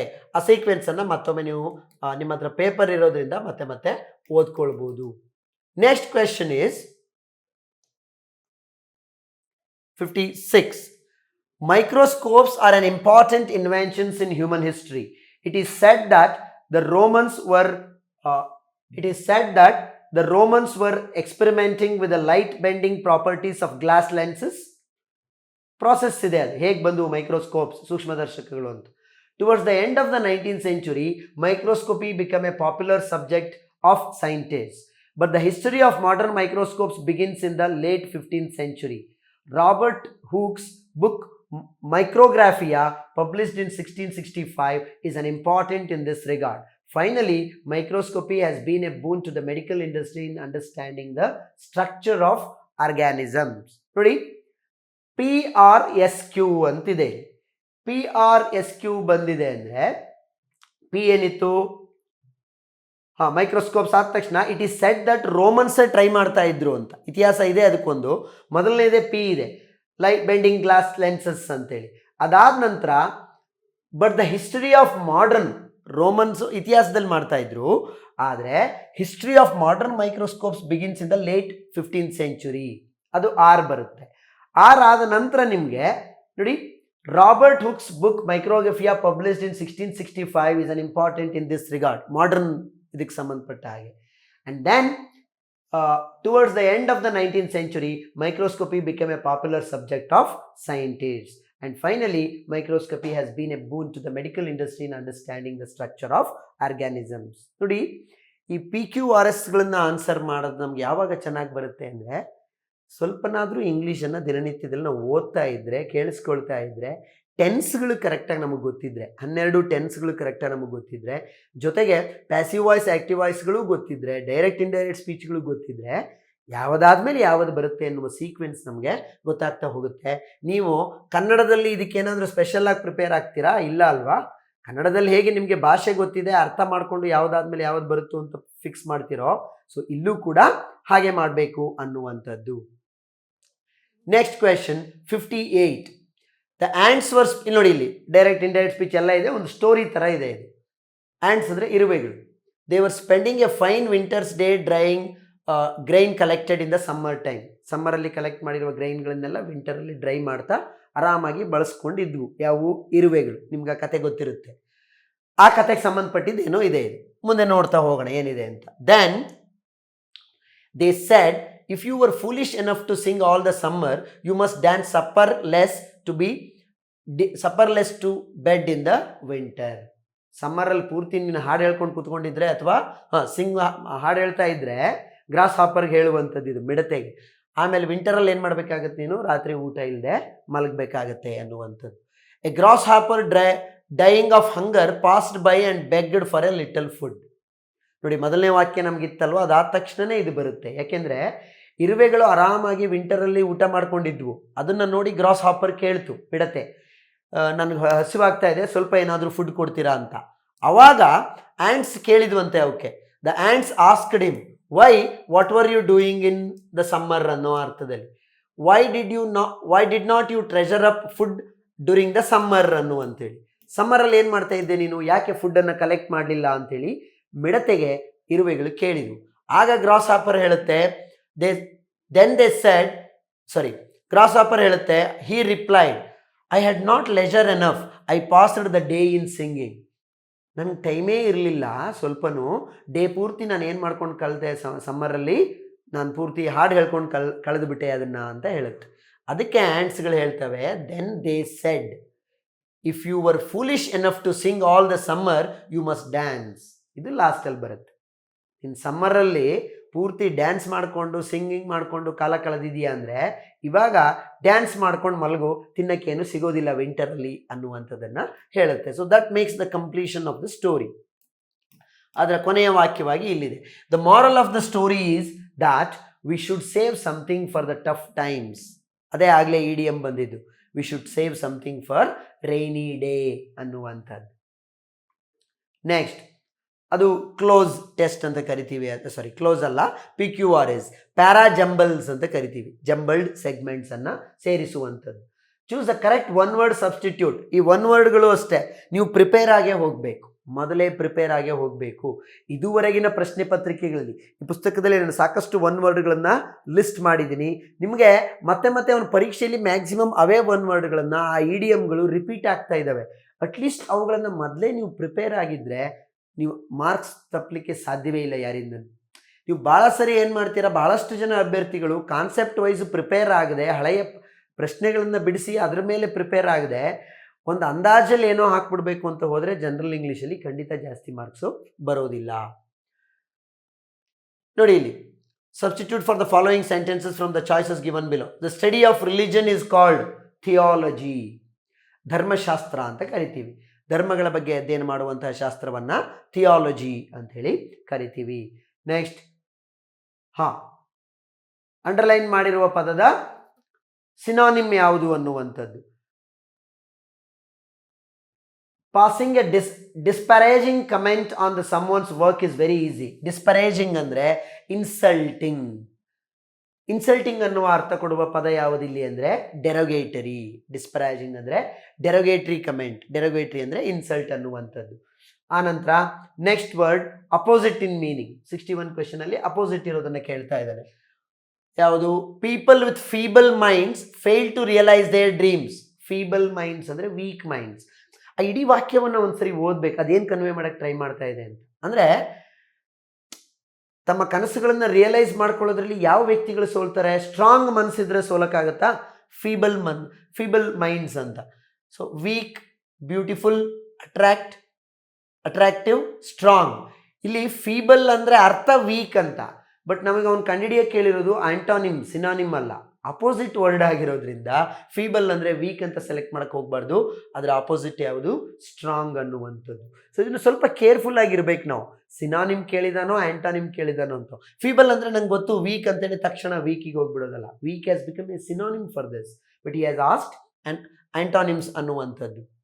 ನಂತರ question number 62, choose a word which is most opposite in meaning. ಇದು ಅಷ್ಟೇ ಅಪೋಸಿಟ್ ವರ್ಡನ್ನೇ ಕೇಳಿದ್ದಾನೆ. He left his lucrative job for social service. ಅಂದರೆ ಸಮಾಜ ಸೇವೆ ಮಾಡುವ ಕಾರಣಕ್ಕೋಸ್ಕರ ತನ್ನ ಲುಕ್ರೇಟಿವ್ ಆಗಿರುವ ಜಾಬನ್ನು ಬಿಟ್ಟು ಬಂದ. ನೋಡಿ ಆಪ್ಷನನ್ನು ಹೇಗೆ ಹುಡುಕ್ಬೋದು? ಲುಕ್ರೇಟಿವ್ ಅಂದರೆ ನೀವು ಭಾಳ ಸರಿ ಮಾತಾಡೋದು ಕೇಳಿರ್ತೀರ. He has got a lucrative business, lucrative job. Running a hotel is lucrative. Opening a panipuri shop is lucrative ಅಂತ ಮಾತಾಡ್ತಿರ್ತಾರೆ. ಹಾಗಂದರೆ ಲಾಭದಾಯಕವಾದದ್ದು ಅಂತ. ಲುಕ್ರೇಟಿವ್ ಬಿಸ್ನೆಸ್ ಅಂದರೆ ಲಾಭದಾಯಕವಾದದ್ದು.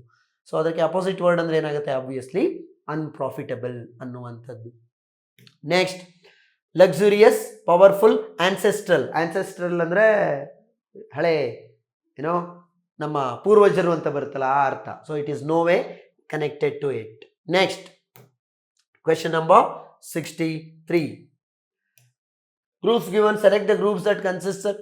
ಕರೆಕ್ಟ್ ಪ್ಲೂರಲ್ ಫಾರ್ಮ್ ಇರುವ ಗ್ರೂಪ್ಗಳು ಯಾವ್ಯಾವುದು ಅಂತ. ನಾನಿಲ್ಲಿ ಯಾವುದು ಸರಿ ಇದೆ ಯಾವುದು ತಪ್ಪಿದೆ ಹೇಳ್ತಾ ಹೋಗ್ತೀನಿ, ನಿಮಗೆ ಗೊತ್ತಾಗುತ್ತೆ. ಇದನ್ನೂ ಕೂಡ ನೀವು ಪ್ರಿಪೇರ್ ಆಗಿ ಹೋಗಬೇಕು. ಪ್ರತಿ ಪರೀಕ್ಷೆಯಲ್ಲಿ ಕೇಳ್ತಿದ್ದಾನೆ ಅಂದರೆ ಬಸ್ ಕೊಟ್ಟು ಬಸ್ಸಸ್ ಕೇಳಲ್ಲ, ಅದು ಎಲ್ರಿಗೂ ಗೊತ್ತಿರುತ್ತೆ. ಬನಾನಾ ಕೊಟ್ಟು ಬನಾನಸ್ ಕೇಳೋದಿಲ್ಲ. ಯಾವೋ ಕೆಲವು ಸಮಸ್ಯೆಗಳಿದ್ದಾವೆ. ಈ ಪುಸ್ತಕದಲ್ಲಿ ನಾನು ಜೆಂಡರ್ ವರ್ಡ್ಸ್ ಲಿಸ್ಟು ಮತ್ತು ಇದೇ ರೀತಿ ಪ್ಲೂರಲ್ ವರ್ಡ್ಗಳ ಲಿಸ್ಟು, ಆಮೇಲೆ ಅಬ್ಸ್ಟ್ರಾಕ್ಟ್ ನೌನ್ಗಳು ಬರ್ತಾವಲ್ಲ ಅವುಗಳದ್ದು ಕೂಡ ಲಿಸ್ಟ್ ಮಾಡಿಬಿಟ್ಟಿದ್ದೀನಿ. And this book has all these words in it. ಯಾವ ಪದಕ್ಕೆ ಎಸ್ ಮತ್ತು ಇ ಎಸ್ ಅಥವಾ ಐ ಇ ಎಸ್ ಅನ್ನು ಸೇರಿಸದೆ ಬೇರೆ ಯಾವುದನ್ನೋ ಒಂದನ್ನು ಸೇರಿಸಿದಾಗ ಪ್ಲೂರಲ್ ಆಗ್ತಾ ಇರುತ್ತಲ್ಲ, ಅದನ್ನು ನಾವು ಗಮನ ಕೊಡಬೇಕು. ಅಂಥದ್ದೇ ಪರೀಕ್ಷೆಯಲ್ಲಿ ಯಾವುದೋ ಒಂದು ಗ್ರೂಪಲ್ಲಿ ಕೊಟ್ಟಿರ್ತಾನೆ, thus will be a mismatch. ಉಳಿದಿದ್ದೆಲ್ಲ ಸರಿ ಇರುತ್ತೆ. Calf plural calves, half halves, HALVES correct ಇದೆ. Shelf shelves, that is also correct. Wolf wolves, perfect. Belief believes, believes ಅಲ್ಲ ಮತ್ತೆ ಬಿಲೀಫಿಗೆ ನಂಬಿಕೆ ನಂಬಿಕೆಗಳು, believes is the right word. So group A has all correct. Let's see group B. Man in a plural, men, correct. Leaf, leaves, correct. Elf, elves, that is also correct. Wife, wives. Group B also has all 4 correct options, which means correct plurals. So A ಮತ್ತೆ B ಎರಡೂ ಸರಿ. Group C ನೋಡೋಣ. Person ಅಂತಿದೆ, ಅದಕ್ಕೆ people ಅಂತ ಕೊಟ್ಟಿದ್ದಾನೆ, ತಪ್ಪು. ಪರ್ಸನ್ನಿನ plural persons ಆಗಬೇಕಿತ್ತೆ ಹೊರತು ಪೀಪಲ್ ಅಲ್ಲ. ಸೊ ಗ್ರೂಪ್ ಸಿ ಹೋಯ್ತು, ಅಲ್ಲೇ ಬಿಟ್ಟು ಹಾಕ್ಬಿಡ್ಬೋದು ಬೇಕಿದ್ರೆ ನೀವು. ನೆಕ್ಸ್ಟ್ ಮಂಕಿಗೆ ಕೂಡ ತಪ್ಪು ಕೊಟ್ಟಿದ್ದಾನೆ. ಮಂಕೀಸ್ MONKEYS, ಮಂಕೀಸ್ ಬರುತ್ತೆ ಹೊರತು IES ಬರೋದಿಲ್ಲ. EYS monkeys. Team teams correct ಇದೆ. ಕ್ಯಾಟ್ ಕ್ಯಾಟ್ಸ್ ಕರೆಕ್ಟ್ ಇದೆ. ಗ್ರೂಪ್ ಡಿ ನೋಡ್ತೀವಿ ಅಂತ ಆದರೆ ಲೇಡಿ ಲೇಡೀಸ್ ಕರೆಕ್ಟ್.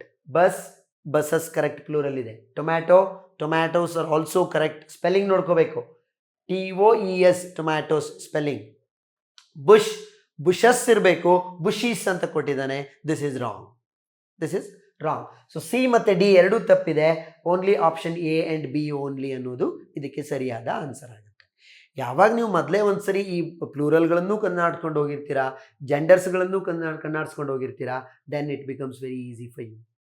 ಆಗ ಇದನ್ನು ಒಂದು 10 ರಿಂದ 15 ಸೆಕೆಂಡ್ ಒಳಗಡೆ you can still pick the answer.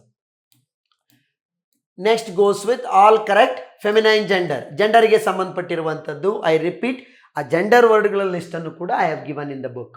Emperor empress, ರಾಣಿ ರಾಜ ರಾಣಿ ಅಥವಾ ಚಕ್ರವರ್ತಿ ಮಹಾರಾಣಿ ಅನ್ನುವ ಅರ್ಥದಲ್ಲಿ empress. Master mistress. Host hostess. Widower widow, ಪೂರ್ತಿ ಕರೆಕ್ಟ್ ಇದೆ. ಆಪ್ಷನ್ ಎ ಏನಿದೆ, ಎ ಗ್ರೂಪ್ ಆಪ್ಷನ್ ಅಲ್ಲ ಸಾರಿ, ಗ್ರೂಪ್ ಎನಲ್ಲಿರುವ 4 ಪದಗಳಿಗೆ ಕೊಟ್ಟಿರುವಂತಹ ಫೆಮೈನ್ ಜೆಂಡರ್ಗಳು, ಫಿಮೇಲ್ ಜೆಂಡರ್ ಪದಗಳು ಸರಿಯಾಗಿದ್ದಾವೆ. ಗ್ರೂಪ್ ಬಿ ನೋಡೋಣ. ಕೌಂಟ್ ಕೌಂಟರ್ ಅಂತಾಗಿದೆ. ಕೌಂಟ್ ಕೌಂಟ್ರೆಸ್ ಆಗಬೇಕದು. ಕೌಂಟ್ ಅಂದರೆ ಕೌಂಟಿಯನ್ನು ಆಡಳಿತ ನೋಡ್ಕೊಳ್ತಾ ಇದ್ದಂಥ ಒಬ್ಬ ರಾಜನ ರೀತಿಯಲ್ಲಿ ಒಂದು ಇನ್ಚಾರ್ಜ್ ಫೆಲೋ. ಕೌಂಟ್ ಕೌಂಟೆಸ್ ಆಗಬೇಕು. So this is wrong. Policeman policewomen correct ಇದೆ. ಬಟ್ ಪೊಲೀಸ್ ಮ್ಯಾನ್ ಸಿಂಗ್ಯುಲರ್ ಇರೋದ್ರಿಂದ ಇಲ್ಲಿ ಪೊಲೀಸ್ ವುಮನ್ MAN ಬರಬೇಕಿತ್ತು. Anyway it is wrong. ಇಲ್ಲೇ ಹೋಗಿದೆ ಬಿಡಿ ಅದು. ಪೊಯೆಟ್ಸ್ ಅನ್ನೋದು ಪ್ಲೂರಲ್ ಆಗುತ್ತೆ. ಪೊಯೆಟಿಗೆ ಅದರ್ ಜೆಂಡರ್ ಅಂದರೆ POE, ಪೊಯೆಟೆಸ್ TESS. ಪೊಯೆಟೆಸ್ ಅನ್ನೋದು ಅದರ್ ಜೆಂಡರ್ ವರ್ಡ್ ಆಗುತ್ತೆ ಪೊಯೆಟ್ಗೆ. ಬುಲ್ ಕೌ ಅದು ಸರಿ ಇದೆ, ಬಟ್ ಇಲ್ಲಿ 3 ತಪ್ಪಿದೆ. ಇವು 3 ತಪ್ಪಿರೋದ್ರಿಂದ ಅಥವಾ 2 ತಪ್ಪು ಮಿನಿಮಮ್, ಕೌಂಟೆಸ್ ಮತ್ತು ಇದು ತಪ್ಪು ಅಂತ ಕನ್ಸಿಡರ್ ಮಾಡೋದ್ರಿಂದ group B does not fit. Group C ಅಲ್ಲಿ ನೋಡಿ, ಕಾಕ್ ಹೆನ್ ಸರಿ ಇದೆ. ಹಾರ್ಸ್ ಮೇರ್, ಹಾರ್ಸಿನ ಅದರ್ ಜೆಂಡರ್ ವರ್ಡ್ ಮೇರ್, ಅದು ಗೊತ್ತಿರಬೇಕು ನಿಮಗೆ. ಮತ್ತು ಅದಕ್ಕೆ ನೀವು ಬುಕ್ಕಲ್ಲಿ ಅಂಥವನ್ನೆಲ್ಲ ಲಿಸ್ಟ್ ಓದ್ಕೋಬೇಕು ಮೊದಲೇ. ಗ್ರ್ಯಾಂಡ್ ಫಾದರ್ಗೆ ಗ್ರ್ಯಾಂಡ್ ಮದರ್ ಕರೆಕ್ಟ್ ಇದೆ.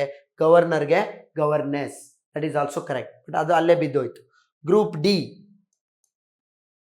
Lead lass, king mayor. ಕಿಂಗಿಗೆ ಕ್ವೀನ್ ಬರಬೇಕಿದ್ದು, ಮೇಯರ್ ಅಲ್ಲ, ಸೊ ಅದು ತಪ್ಪಾಯಿತು. Husband wife correct.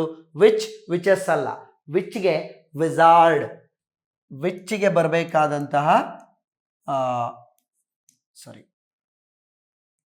ವಿಚ್ಚಿನ other gender ಯಾವುದು ಅಂದರೆ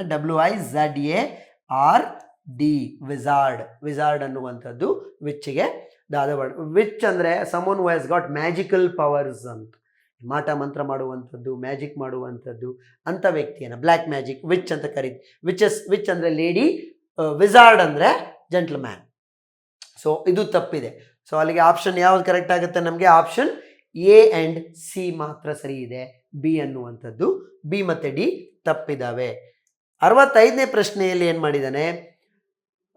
ಗ್ರೂಪ್ ಎ, ಅದೇ select the groups that consist correct abstract nouns. Abstract noun ಅಂದರೆ ಅಮೂರ್ತವಾದಂಥದ್ದು. ಆ ಪದಗಳಿಂದ ಅಮೂರ್ತವಾದಂತಹ ನೌನನ್ನು ಯಾವುದನ್ನು ಮಾಡಿರುವ ನಾಮಪದ ಯಾವುದಿದೆ ಅದು ಸರಿ ಇರುವಂಥದ್ದು ಅಂತ. ಹ್ಯೂಮನ್ ಅನ್ನುವಂಥದ್ರ ಅಬ್ಸ್ಟ್ರಾಕ್ಟ್ ನೌನ್ ಹ್ಯುಮ್ಯಾನಿಟಿ, ಮಾನವೀಯತೆ, ಸರಿಯಾಗಿದೆ. Humble, humility, that is also correct.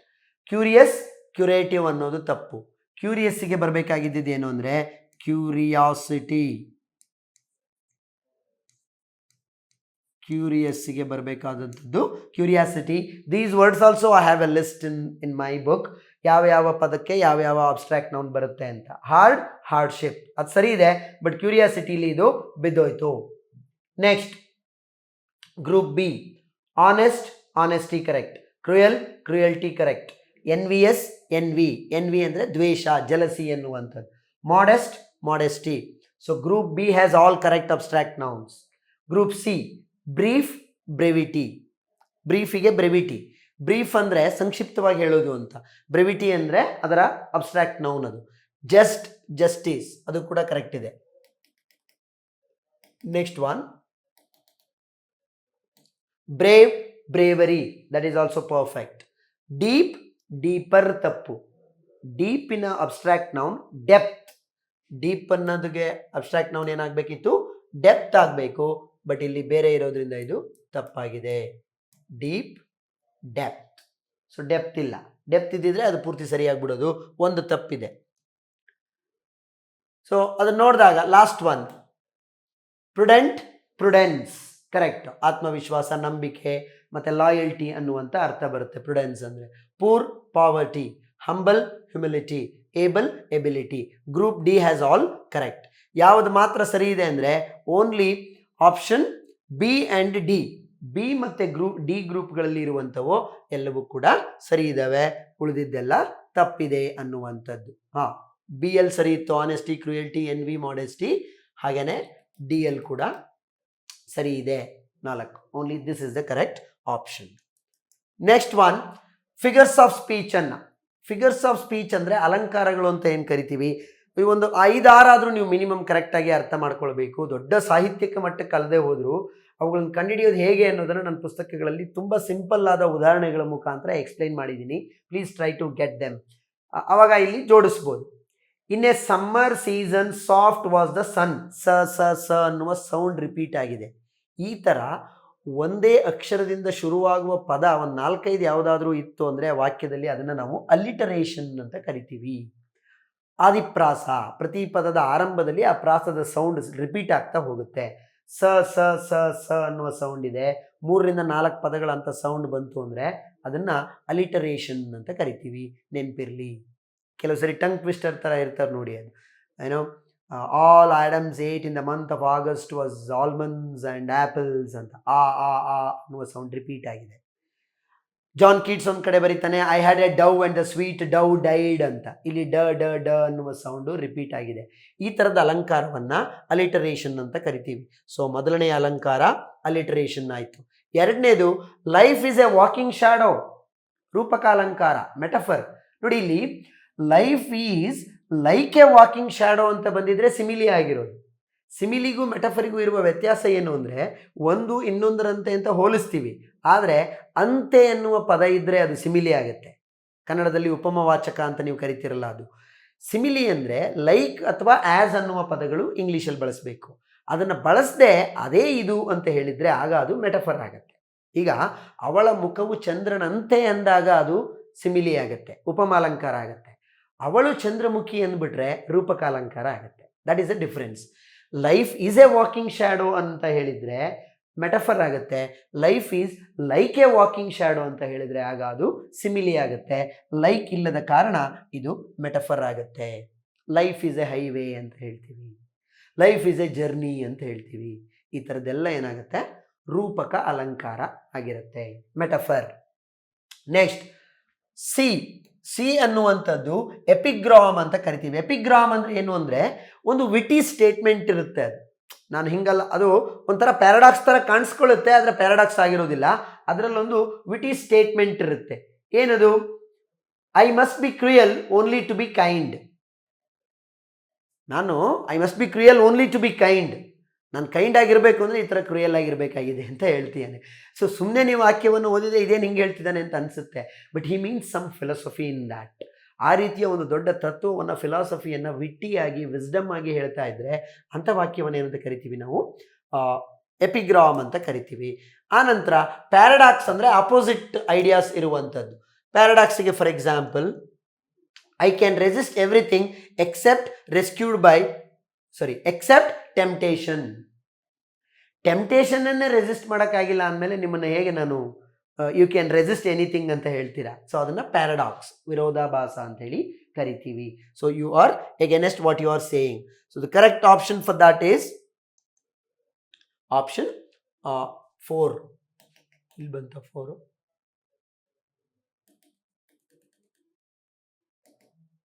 Sorry, option 4 ಇಲ್ಲಿ ಬಹುಶಃ ಮಿಸ್ ಆಗಿದೆ. ಆಪ್ಷನ್ 4 ಇಲ್ಲಿದೆ ನೋಡಿ,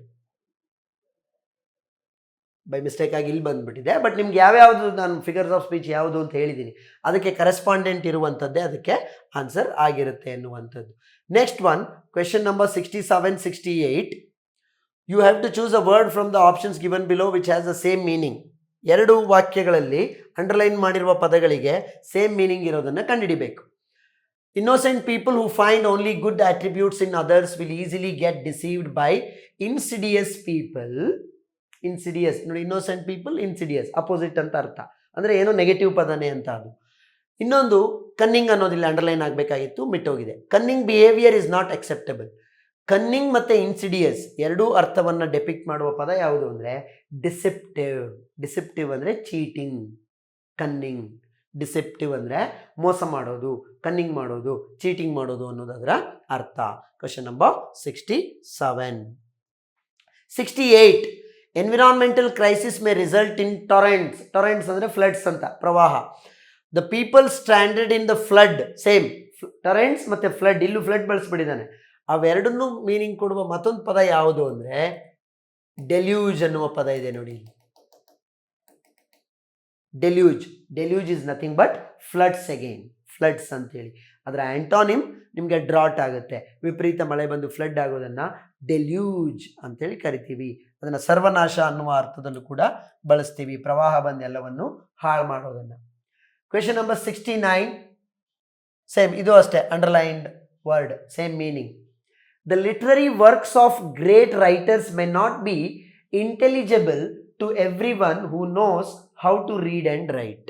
ನೋಡಿ, ಲಿಟ್ರರಿ ಪೀಪಲ್ಗಳಿಗೆ ಗ್ರೇಟ್ ವರ್ಕ್ಗಳು ಎಲ್ರಿಗೂ ಕೂಡ ಇಂಟೆಲಿಜಿಬಲ್ ಆಗಿರೋದಿಲ್ಲ. ಏನು ಇಂಟೆಲಿಜಿಬಲ್ ಅಂದರೆ ಅರ್ಥ ಮಾಡ್ಕೊಳ್ಳೋದು ಅಂತ. ಯಾವ ಅರ್ಥ ಬರುತ್ತೆ ಇಲ್ಲಿ? ಅರ್ಥ ಮಾಡ್ಕೊಳ್ಳೋದು ಅನ್ನೋ ಪದ ಇನ್ಯಾಕ್ಸೆಸಬಲ್ಲ ಅಲ್ಲ, ಸಿಗ್ತವೆ ನಿಮಗೆ ಆ ಬುಕ್ಗಳು, ಬಟ್ ಓದಿ ನಿಮಗೆ ಅರ್ಥ ಆಗಬೇಕಲ್ಲ. ಸೊ ಇಂಟೆಲಿಜಿಬಲ್ ಅನ್ನೋದ್ರ ಅರ್ಥ ಏನು ಇಲ್ಲಿ? ಪರ್ಸೀವೆಬಲ್ ಅಂತ. ಓದ್ತೀನಿ, ಆದರೆ ಅದು ನನಗೆ ಗ್ರಹಿಕೆ ಆಗಬೇಕು, ಅರ್ಥ ಆಗಬೇಕು. ಸೊ ಅದು ಕಷ್ಟ ಆಗುತ್ತೆ ಗ್ರೇಟ್ ರೈಟರ್ಸ್ದು ಅನ್ನುವಂಥದ್ದು. ಇಲ್ಲಿ ಇಂಟೆಲಿಜಿಬಲ್ ಅನ್ನುವ ಪದದ ಅರ್ಥ ಪರ್ಸೀವೆಬಲ್, ವಿಚ್ ಮೀನ್ಸ್ ಅಂಡರ್ಸ್ಟ್ಯಾಂಡಬಲ್ ಅನ್ನುವಂಥದ್ದು ಆಗುತ್ತೆ. Next one, last question is question tag. ಭಾಳ ಸಿಂಪಲ್ ಆದಂಥ ಕಾನ್ಸೆಪ್ಟ್ ಇದು. ಕೆಲವು ಪರೀಕ್ಷೆಗಳಲ್ಲಿ 2 ಪ್ರಶ್ನೆಗಳನ್ನು ಕೇಳ್ತಾನೆ, ಇಲ್ಲಿ ಒಂದೇ ಕೇಳಿದ್ದಾನೆ. The rich are not always happier than the poor. Rich are ಇದೆ, ಆಬ್ವಿಯಸ್ಲಿ ಅದರ ಕ್ವೆಶನ್ ಟ್ಯಾಗ್ ಅರೆಂಟ್ ದೇ ಅಲ್ಲ, are they. Rich are not always happier ಅಂತಿದೆ. ಬೈ ಮಿಸ್ಟೇಕ್ ಆಗಿ ನಾನು ಇದನ್ನು ಹೈಲೈಟ್ ಮಾಡಿದ್ದೀನಿ ಇಲ್ಲಿ. That's not the correct answer. The correct answer is are they. ಯಾಕೆ ಅಂದರೆ ಕ್ವೆಶನ್ ಟ್ಯಾಗ್ಗಳನ್ನು ಬರೆಯುವಾಗ ಟೆನ್ಸ್ ಚೇಂಜ್ ಆಗಬಾರ್ದು ಒಂದು. ಇನ್ನೊಂದು, ಪಾಸಿಟಿವ್ ವಾಕ್ಯಕ್ಕೆ ನೆಗೆಟಿವ್ ಟ್ಯಾಗ್ ಬರಿಬೇಕು, ನೆಗೆಟಿವ್ ವಾಕ್ಯಕ್ಕೆ ಪಾಸಿಟಿವ್ ಟ್ಯಾಗ್ ಬರಿಬೇಕು. The rich are not always happy ಅಂತಿರೋದ್ರಿಂದ ನಾಟ್ ಅನ್ನುವ ಪದ ನಮಗೆ ಈ ವಾಕ್ಯ ನೆಗೆಟಿವಲ್ಲಿದೆ ಅನ್ನೋದನ್ನು ಹೇಳ್ತಾ ಇದೆ.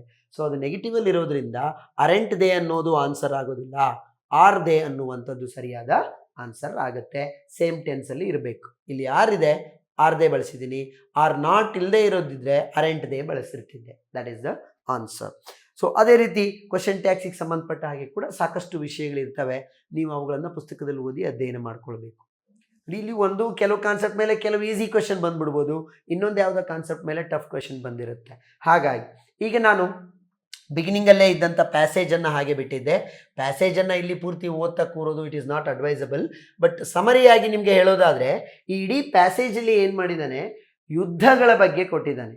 ಯುದ್ಧಗಳನ್ನು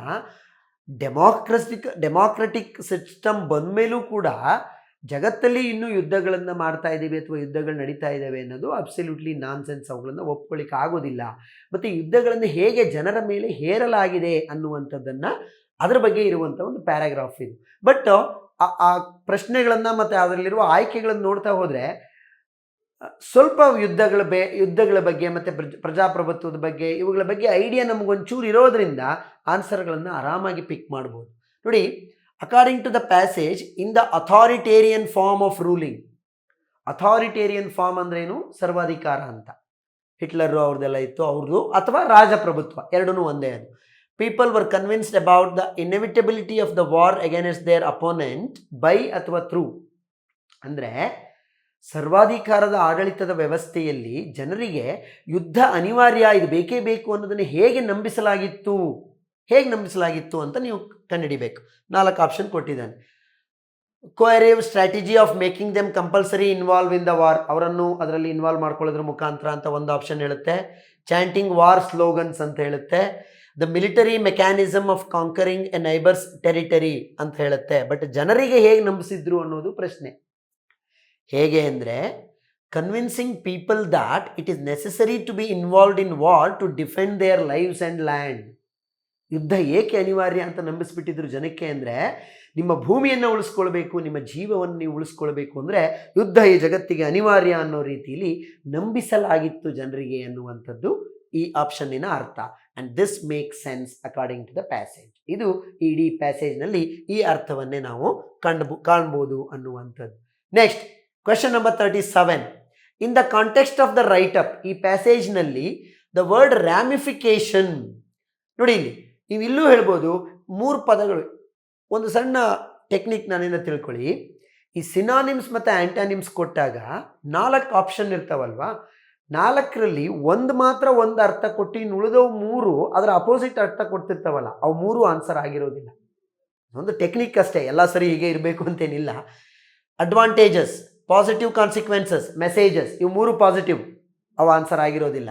ಖಂಡಿತ ಅವ್ನ ಮೀನಿಂಗ್ ಕೇಳಿರೋದ್ರಿಂದ ಇವಿಲ್ ಎಫೆಕ್ಟ್ಸ್. ರ್ಯಾಮಿಫಿಕೇಶನ್ಸ್ ಅಂದರೆ ಡೈರೆಕ್ಟಾಗಿ ಗೊತ್ತಿದ್ರು ಓಕೆ, ರ್ಯಾಮಿಫಿಕೇಶನ್ಸ್ ಅಂದರೆ ವಾರಿನ ಇವಿಲ್ ಎಫೆಕ್ಟ್ಸ್ಗಳು ಅಂತ, ಅದರ ದುಷ್ಪರಿಣಾಮಗಳು ಅನ್ನುವಂಥದ್ದು. Next question number 38. The writer of the passage thinks that wars in democracies are. ಅಂದರೆ ಆ ಇಡೀ ಪ್ಯಾಸೇಜ್ ಓದಿದಾಗ ನಿಮ್ಗೆ ಇದು ಅರ್ಥ ಆಗುವಂಥದ್ದು. ನೀಟಾಗಿ ಪ್ಯಾಸೇಜನ್ನು ಫಸ್ಟು ಓದುವ ಪ್ರಯತ್ನವನ್ನು ಮಾಡಬೇಕು. ಡೆಮಾಕ್ರಸಿಯಲ್ಲಿ ಯುದ್ಧಗಳನ್ನು ಏನು ಮಾಡ್ಬೋದು? acceptable as they protect the interest of the citizens. No, ಪ್ರಜಾಪ್ರಭುತ್ವದಲ್ಲಿ ಯುದ್ಧಗಳನ್ನು ಒಪ್ಕೊಳ್ಳೋಕ್ಕೆ ಸಾಧ್ಯವೇ ಇಲ್ಲ. They should be condemnable as wars are against the basic principle of democracy. ಯುದ್ಧ ಅನ್ನುವಂಥದ್ದೇ ಡೆಮಾಕ್ರಸಿಯ ಮೂಲ ಆಶಯದ ವಿರುದ್ಧ ಇರುವಂಥ ಒಂದು ವ್ಯವಸ್ಥೆ ಆಗಿರೋದ್ರಿಂದ ಅದನ್ನು ನಾವೇನು ಮಾಡಬೇಕಾಗಿದೆ? ತಿರಸ್ಕರಿಸಲೇಬೇಕಾಗಿದೆ ಅಥವಾ ಕಂಡೆಮ್ ಮಾಡಬೇಕಾಗಿದೆ, ಕ್ರಿಟಿಸೈಸ್ ಮಾಡಬೇಕಾಗಿದೆ ಅನ್ನುವಂಥದ್ದು. Caused by the enduring ability of the rulers, ಅದು ಕೂಡ ಅಲ್ಲ. ಕೊನೆಯ ಆಪ್ಷನ್ ಆಗಿ inevitable to protect the sovereignty of the nation states. ಹೀಗೆ ಹೇಳ್ಕೊಂಡು ಅವ್ರು ಯುದ್ಧ ಮಾಡ್ತಿರ್ತಾರೆ. ಈಗ ಪ್ರತಿಯೊಬ್ಬರು ಯುದ್ಧಕ್ಕೆ ಕೊಡುವ ಕಾರಣ ಏನು ಹೇಳಿ? ಪ್ರತಿಯೊಬ್ಬರು ಯುದ್ಧಕ್ಕೆ ಕೊಡುವ ಕಾರಣ ಒಂದೇ, ನನ್ನ ದೇಶವನ್ನು ನಾನು ರಕ್ಷಣೆ ಮಾಡ್ತಿದ್ದೀನಿ ಅನ್ನುವ ಅರ್ಥದಲ್ಲಿ ಯುದ್ಧಕ್ಕೆ ಕಾರಣಗಳನ್ನು ಕೊಡ್ತಾ ಇರ್ತಾರೆ. Next question number 39. Intellectual robbery. ಅದು ಪ್ಯಾಸೇಜಲ್ಲಿ ಕ್ಲಿಯರ್ ಆಗಿದೆ. ಅಂದರೆ ಜನರನ್ನು ಬೌದ್ಧಿಕ ದಿವಾಳಿಯನ್ನಾಗಿ ಮಾಡುವಂಥದ್ದು, ಬೌದ್ಧಿಕವಾಗಿ ಅವರ ಬುದ್ಧಿಯನ್ನೇ ದಿವಾಳಿ ಮಾಡಾಕ್ಬಿಡೋದು ಅಥವಾ ಅದಿಲ್ಲೇ ಇರೋ ಥರ ಮಾಡುವಂಥದ್ದು. ಹಾಗಂದ್ರೆ ಏನು? Taking away the ability to think critically about the pros and cons of an action. Intellectual robbery ಅಂದರೆ ನೀವು ಮಾಡುವ ಕ್ರಿಯೆಯಿಂದ ಏನು ಪರಿಣಾಮ, ಅದರ ಪ್ರೋಸ್ ಆ್ಯಂಡ್ ಕಾನ್ಸ್ ಏನಿದೆ ಅನ್ನೋದನ್ನು ಯೋಚನೆ ಮಾಡಲಿಕ್ಕೆ ನಿಮಗೆ ಸಾಧ್ಯ ಆಗದೆ ಇರೋ ರೀತಿ ಮಾಡೋದನ್ನು ಇಂಟೆಲೆಕ್ಚುಯಲ್ ರಾಬರಿ ಅಂತ ಹೇಳ್ತಾರೆ. ಎಷ್ಟೋ ಸರಿ ದೇಶದಲ್ಲಿ ಪದೇ ಪದೇ ನೋಡಿ, ನಮ್ಮಲ್ಲಿ ಪಾಕಿಸ್ತಾನ ಮೇಲೆ ಯುದ್ಧ ಮಾಡಿಬಿಡೋಣ, ಬಾಂಗ್ಲಾ ಮೇಲೆ ಯುದ್ಧ ಮಾಡಿಬಿಡೋಣ ಅಂತ ಪದೇ ಪದೇ ಯುದ್ಧದ ಮಾತುಗಳನ್ನು ಆಡ್ತಾ ಇರ್ತಾರೆ. ನಮ್ಮಲ್ಲಿ ಎಷ್ಟೋ ಜನರಿಗೆ ಅದೊಂಥರ ಕಿಕ್ ಕೊಟ್ಬಿಡುತ್ತೆ, ಹೌದು ನಾವು ಯುದ್ಧ ಮಾಡಿಬಿಡ್ಬೇಕು, ಅವ್ರನ್ನೆಲ್ಲ ಸಾಯಿಸ್ಬಿಡ್ಬೇಕು ಅಂತ. ಆದರೆ ಯುದ್ಧ ಅನ್ನುವಂಥದ್ದು ಅಷ್ಟು ಸಿಂಪಲ್ ಆದಂತಹ ವಿಚಾರ ಅಲ್ಲ. It is always A non sense concept in democracy ಅನ್ನುವಂಥದ್ದು. ಬಟ್ ಜನಕ್ಕೆ ಆ ಥರ ಫೂಲ್ ಆಗ್ತಾರಲ್ಲ, ಅದನ್ನು ಇಂಟೆಲೆಕ್ಚುಯಲ್ ರಾಬರಿ ಅಂತ ಕರೆಯುವಂಥದ್ದು.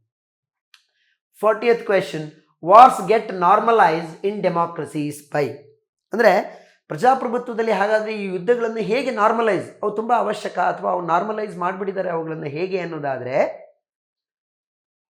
ಡಿವ್ಯಾಲ್ಯೂಯಿಂಗ್ the pain of others in the name of race, religion, caste, creed etcetera. ಇಲ್ಲಿ ನಿಮಗಿದು ನೇರವಾಗಿ ಪ್ಯಾಸೇಜಲ್ಲಿ ಅವರು ಕೊಟ್ಟಿದ್ದಾರೆ, ಇಲ್ಲೆಲ್ಲೋ ಬಂದ್ಬಿಡುತ್ತೆ, ನೇರವಾಗೇ ಇದೆ, ಅದೇನು ತುಂಬ ನೀವು ಹುಡುಕ್ಬೇಕಾಗಿ ಇಲ್ಲೇ ಇದೆ ನೋಡಿ. The ruling class normalizes the pain and agony of people belonging to other races, religions, creeds and castes which again are essentially constructs.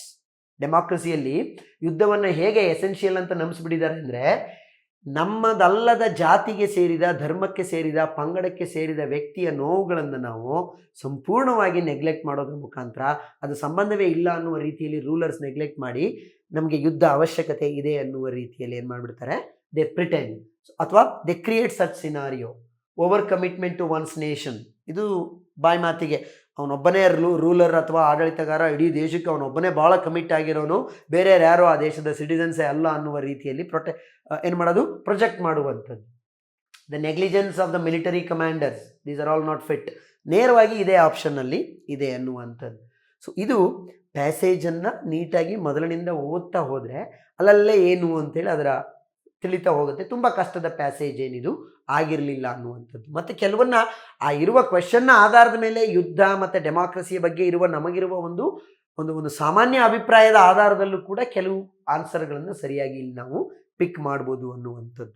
So ಹೀಗೆ ಇಲ್ಲಿ ನೋಡಿ, ಈ ಇಡೀ ಕಾನ್ಸೆಪ್ಟಲ್ಲಿ ಕೆಲವು ಪ್ರಶ್ನೆಗಳು ನಮಗೆ ಬಂದಿಲ್ಲದೆ ಇರ್ಬೋದು. ಡಿಗ್ರೀಸ್ ಆಫ್ ಕಂಪ್ಯಾರಿಸನ್ ಮೇಲೆ ಇದರಲ್ಲಿ ಪ್ರಶ್ನೆಗಳಿರಲಿಲ್ಲ, ಡೈರೆಕ್ಟ್ ಇಂಡೈರೆಕ್ಟ್ ಸ್ಪೀಚಲ್ಲಿ ಇರಲಿಲ್ಲ. ಆದರೆ ನಿಮಗೆ ಇನ್ನೊಂದು ನಡೆಯುವ PDO ಪರೀಕ್ಷೆಗೂ ಹೀಗೆ ಇದೇ ಕಾನ್ಸೆಪ್ಟಲ್ಲಿ ಬಂದ್ಬಿಡುತ್ತೆ, ಅವ್ಯಾವು ಬರೋದಿಲ್ಲ ಅಂತ ಅಂದ್ಕೊಂಡು ಹೋಗೋಕೆ ಆಗೋದಿಲ್ಲ. ಕ್ವಶನ್ ಪೇಪರ್ ಸೆಟ್ ಮಾಡುವಾಗ ನಮಗೆ ಕೊಟ್ಟಂಥ ಸಿಲೆಬಸ್ಸು ಮತ್ತು ಅದರ ಆಧಾರದಲ್ಲಿ ಯಾವುದ್ರ ಮೇಲೆ ಎಷ್ಟು ಪ್ರಶ್ನೆಗಳನ್ನು ಕೇಳಬೇಕೋ ಡಿವೈಡ್ ಮಾಡ್ಕೊಂಡು ಕೇಳಲಾಗುತ್ತೆ. ಹಾಗಂತೇಳಿ ನಾವು ಪ್ರಿಪೇರ್ ಆಗುವಾಗ ಟೇಬಲ್ ಆಫ್ ಕಂಟೆಂಟ್ಸಲ್ಲಿ ಅಥವಾ ಸಿಲೆಬಸ್ಸಲ್ಲಿ ಏನಿದೆ ಪುಸ್ತಕದಲ್ಲಿ, ಗ್ರಾಮರಲ್ಲಿ, ಆ ಎಲ್ಲದಕ್ಕೂ ಕೂಡ ಪ್ರಿಪೇರ್ ಆಗಲೇಬೇಕಾಗತ್ತೆ. ಒಂದೊಂದು ಪತ್ರಿಕೆ ಒಂದೊಂದು ರೀತಿಯಲ್ಲಿ ಇರುತ್ತೆ ಅನ್ನುವಂಥದ್ದು. ಬಟ್ ಟ್ರಸ್ಟ್ ಮೀ, ನೀವು ಪುಸ್ತಕಗಳನ್ನು ನೀಟಾಗಿ ಯಾವುದೇ ಪುಸ್ತಕವನ್ನು ನಿಮ್ಗೆ ಅರ್ಥ ಆಗುವ ರೀತಿಯಲ್ಲಿ, ಸುಮ್ಮನೆ ಒಂದು ರೆಗ್ಯುಲರ್ ಗ್ರಾಮರ್ ಪುಸ್ತಕ ಇದ್ದರೆ ಅದನ್ನು ಓದುವುದು ಅಷ್ಟಾಗಿ ಉಪಯೋಗ ಆಗೋದಿಲ್ಲ ಕಾಂಪಿಟೇಟಿವ್ ಎಕ್ಸಾಮ್ಗಳಿಗೆ. ಈ ರೀತಿ ಎಕ್ಸಾಮ್ ಓರಿಯೆಂಟೆಡ್ ಆಗೇ ಮಾಡಿ ಆಯಾ ಕಾನ್ಸೆಪ್ಟ್ಗಳನ್ನು ಎಕ್ಸ್ಪ್ಲೈನ್ ಮಾಡಿ. ಫಾರ್ ಎಕ್ಸಾಂಪಲ್, ನಾನು ಇದಕ್ಕೆ ನಿಮಗೆ ಆರ್ಟಿಕಲ್ಸ್ನೆಲ್ಲ ವಿವರಿಸುವಾಗ ಓವೆಲ್ ಸೌಂಡ್ಸ್, ಕಾನ್ಸೋನೆಂಟ್ ಸೌಂಡ್ಗಳನ್ನು ಹೇಗೆ ಕಂಡುಹಿಡಿಯೋದು ಅನ್ನೋದನ್ನು ಕನ್ನಡದಲ್ಲಿ ಅ ಇಂದ ತನಕ ಬಂದರೆ ಆ್ಯನ್ ಬಳಸಿ, ಕ ಇಂದ ಳ ತನಕ ಬಂದರೆ ಎ ಬಳಸಬೇಕು ಅನ್ನುವಂಥ ಸಿಂಪಲ್ ಟೆಕ್ನಿಕ್ ರೂಲ್ಸ್ಗಳನ್ನೆಲ್ಲ ಇದರಲ್ಲಿ ಎಕ್ಸ್ಪ್ಲೈನ್ ಮಾಡಿರುವಂಥದ್ದು. ಮತ್ತು ಸಮರಿಲಿ ಇಡೀ ಗ್ರಾಮರನ್ನು ಸಮರೈಸ್ ಮಾಡಿ ಆ ಪುಸ್ತಕದಲ್ಲಿ ನಿಮಗೆ ಮಂಡಿಸಿರುವಂಥದ್ದು, which definitely helps you if you are a serious candidate for the exams. ಆಮೇಲೆ ಇನ್ನೊಂದು ಸಿಂಪಲ್ ವಿಷಯ ಅಂದರೆ, ನಿಮಗೆ PDOಗೇನೋ ಸಪ್ರೇಟು, FDAಗೆ ಸಪ್ರೇಟು, ಮತ್ತು SDAಗೆ ಸಪ್ರೇಟ್ ಅಂತ ಏನು ಯಾವುದು ಇಂಗ್ಲೀಷ್ ಇರೋದಿಲ್ಲ. ನೀವು ಅದನ್ನು ನೀಟಾಗಿ ಈ ಥರದ್ದೊಂದು ಪುಸ್ತಕವನ್ನು ತಗೊಂಡು ಸರಿಯಾಗಿ ಅಧ್ಯಯನ ಮಾಡಿದಿರಿ ಅಂದರೆ ಮುಂದೆ ಬರುವ ಎಲ್ಲ ಪರೀಕ್ಷೆಗಳಿಗೂ ಅದೇ ಇರುತ್ತೆ. ಅದರಲ್ಲಿ ಕಾನ್ಸೆಪ್ಟ್ ಮೇಲೆ ಕಾಂಪಿಟೇಟಿವ್ ಎಕ್ಸಾಮಲ್ಲಿ ಹೇಗೆ ಪ್ರಶ್ನೆಗಳು ಬರುತ್ತೆ ಆ ಮಾದರಿಗಳನ್ನು ಕೊಟ್ಟಿದ್ದೀನಿ. ಮತ್ತು ಇದುವರೆಗೂ 2024 ಫೆಬ್ರವರಿಯಲ್ಲಿ ನಡೆದಂಥ ಪರೀಕ್ಷೆಯವರೆಗೂ ಕೂಡ ಎಲ್ಲ ಹಿಂದಿನ ಪ್ರಶ್ನೆ ಪತ್ರಿಕೆಗಳನ್ನು ಸಾಲ್ವ್ ಮಾಡುವಂಥ ಪ್ರಯತ್ನವನ್ನು with explanation, online explanation, key answer ಜೊತೆಗೆ ಕೊಡುವಂಥ ಪ್ರಯತ್ನವನ್ನು ಮಾಡಿದ್ದೀನಿ. ಅದರ ಉಪಯೋಗವನ್ನು ಕೂಡ ನೀವು ಪಡ್ಕೊಳ್ಬೋದು. General English by Shivakumar Mavli, published by Mavli publications. So ಆ ನಂತರ ಮತ್ತು ಹಳೆಯ ಸಿಕ್ಕ ಪ್ರಶ್ನೆ ಪತ್ರಿಕೆಗಳನ್ನು ಬಿಡಿಸುವಂಥದ್ದು, that will help you a lot. ಜೊತೆಗೆ ಇಂಗ್ಲೀಷ್ ಪರಿಸರದಲ್ಲಿ ಇರುವ ಒಂದು ಸ್ವಲ್ಪ ಪ್ರಯತ್ನವನ್ನು ಮಾಡಿ, ಒಂದಷ್ಟೇನೋ ಇಂಗ್ಲೀಷಲ್ಲಿ ಕೇಳಿಸ್ಕೊಳ್ಳಿ, ಒಂದಷ್ಟು ಓದುವ ಪ್ರಯತ್ನ ಮಾಡಿ, ದಿನಕ್ಕೊಂದು ಒಂದು ಅರ್ಧ ಪೇಜೋ ಮುಕ್ಕಾಲು ಪೇಜನ್ನು. ಆದರೆ ಹಾಗಿದ್ದಾಗ ಮಾತ್ರ, ಸೊ ಇಂಗ್ಲೀಷ್ ಭಾಷೆಯ ಜೊತೆಗೆ ನಾವಿದ್ದಾಗ ಕೆಲವು ಪ್ರಶ್ನೆಗಳು ಭಾಳ ಸುಲಭವಾಗಿ ಕಾಮನ್ ಸೆನ್ಸಿಂದ ಆನ್ಸರ್ ಮಾಡುವಂಥವು ಸುಲಭವಾಗಿ ಸಿಗ್ತವೆ. ಪ್ರತಿಯೊಂದಕ್ಕೂ ನೀವು ಪ್ರಿಪೇರ್ ಆಗೇ ಹೋಗಲಿಕ್ಕೆ ಸಾಧ್ಯ ಇಲ್ಲ. ಬಟ್ ಗ್ರಾಮರ್ನ ವಿಷಯಗಳಿಗೆ ಒನ್ ವರ್ಡ್, ಇಡಿಯಮ್, ಸ್ಪೆಲ್ಲಿಂಗು ಇದರಲ್ಲಿ ಬಿಟ್ಟೋಗಿತ್ತು, ಇನ್ನೊಂದರಲ್ಲಿ ಬರುತ್ತೆ. ಅವೆಲ್ಲವಕ್ಕೂ ಕೂಡ ನೀವು ಮೊದಲೇ ಪ್ರಿಪೇರ್ ಆಗೇ ಹೋಗಬೇಕು. And it is possible through the books.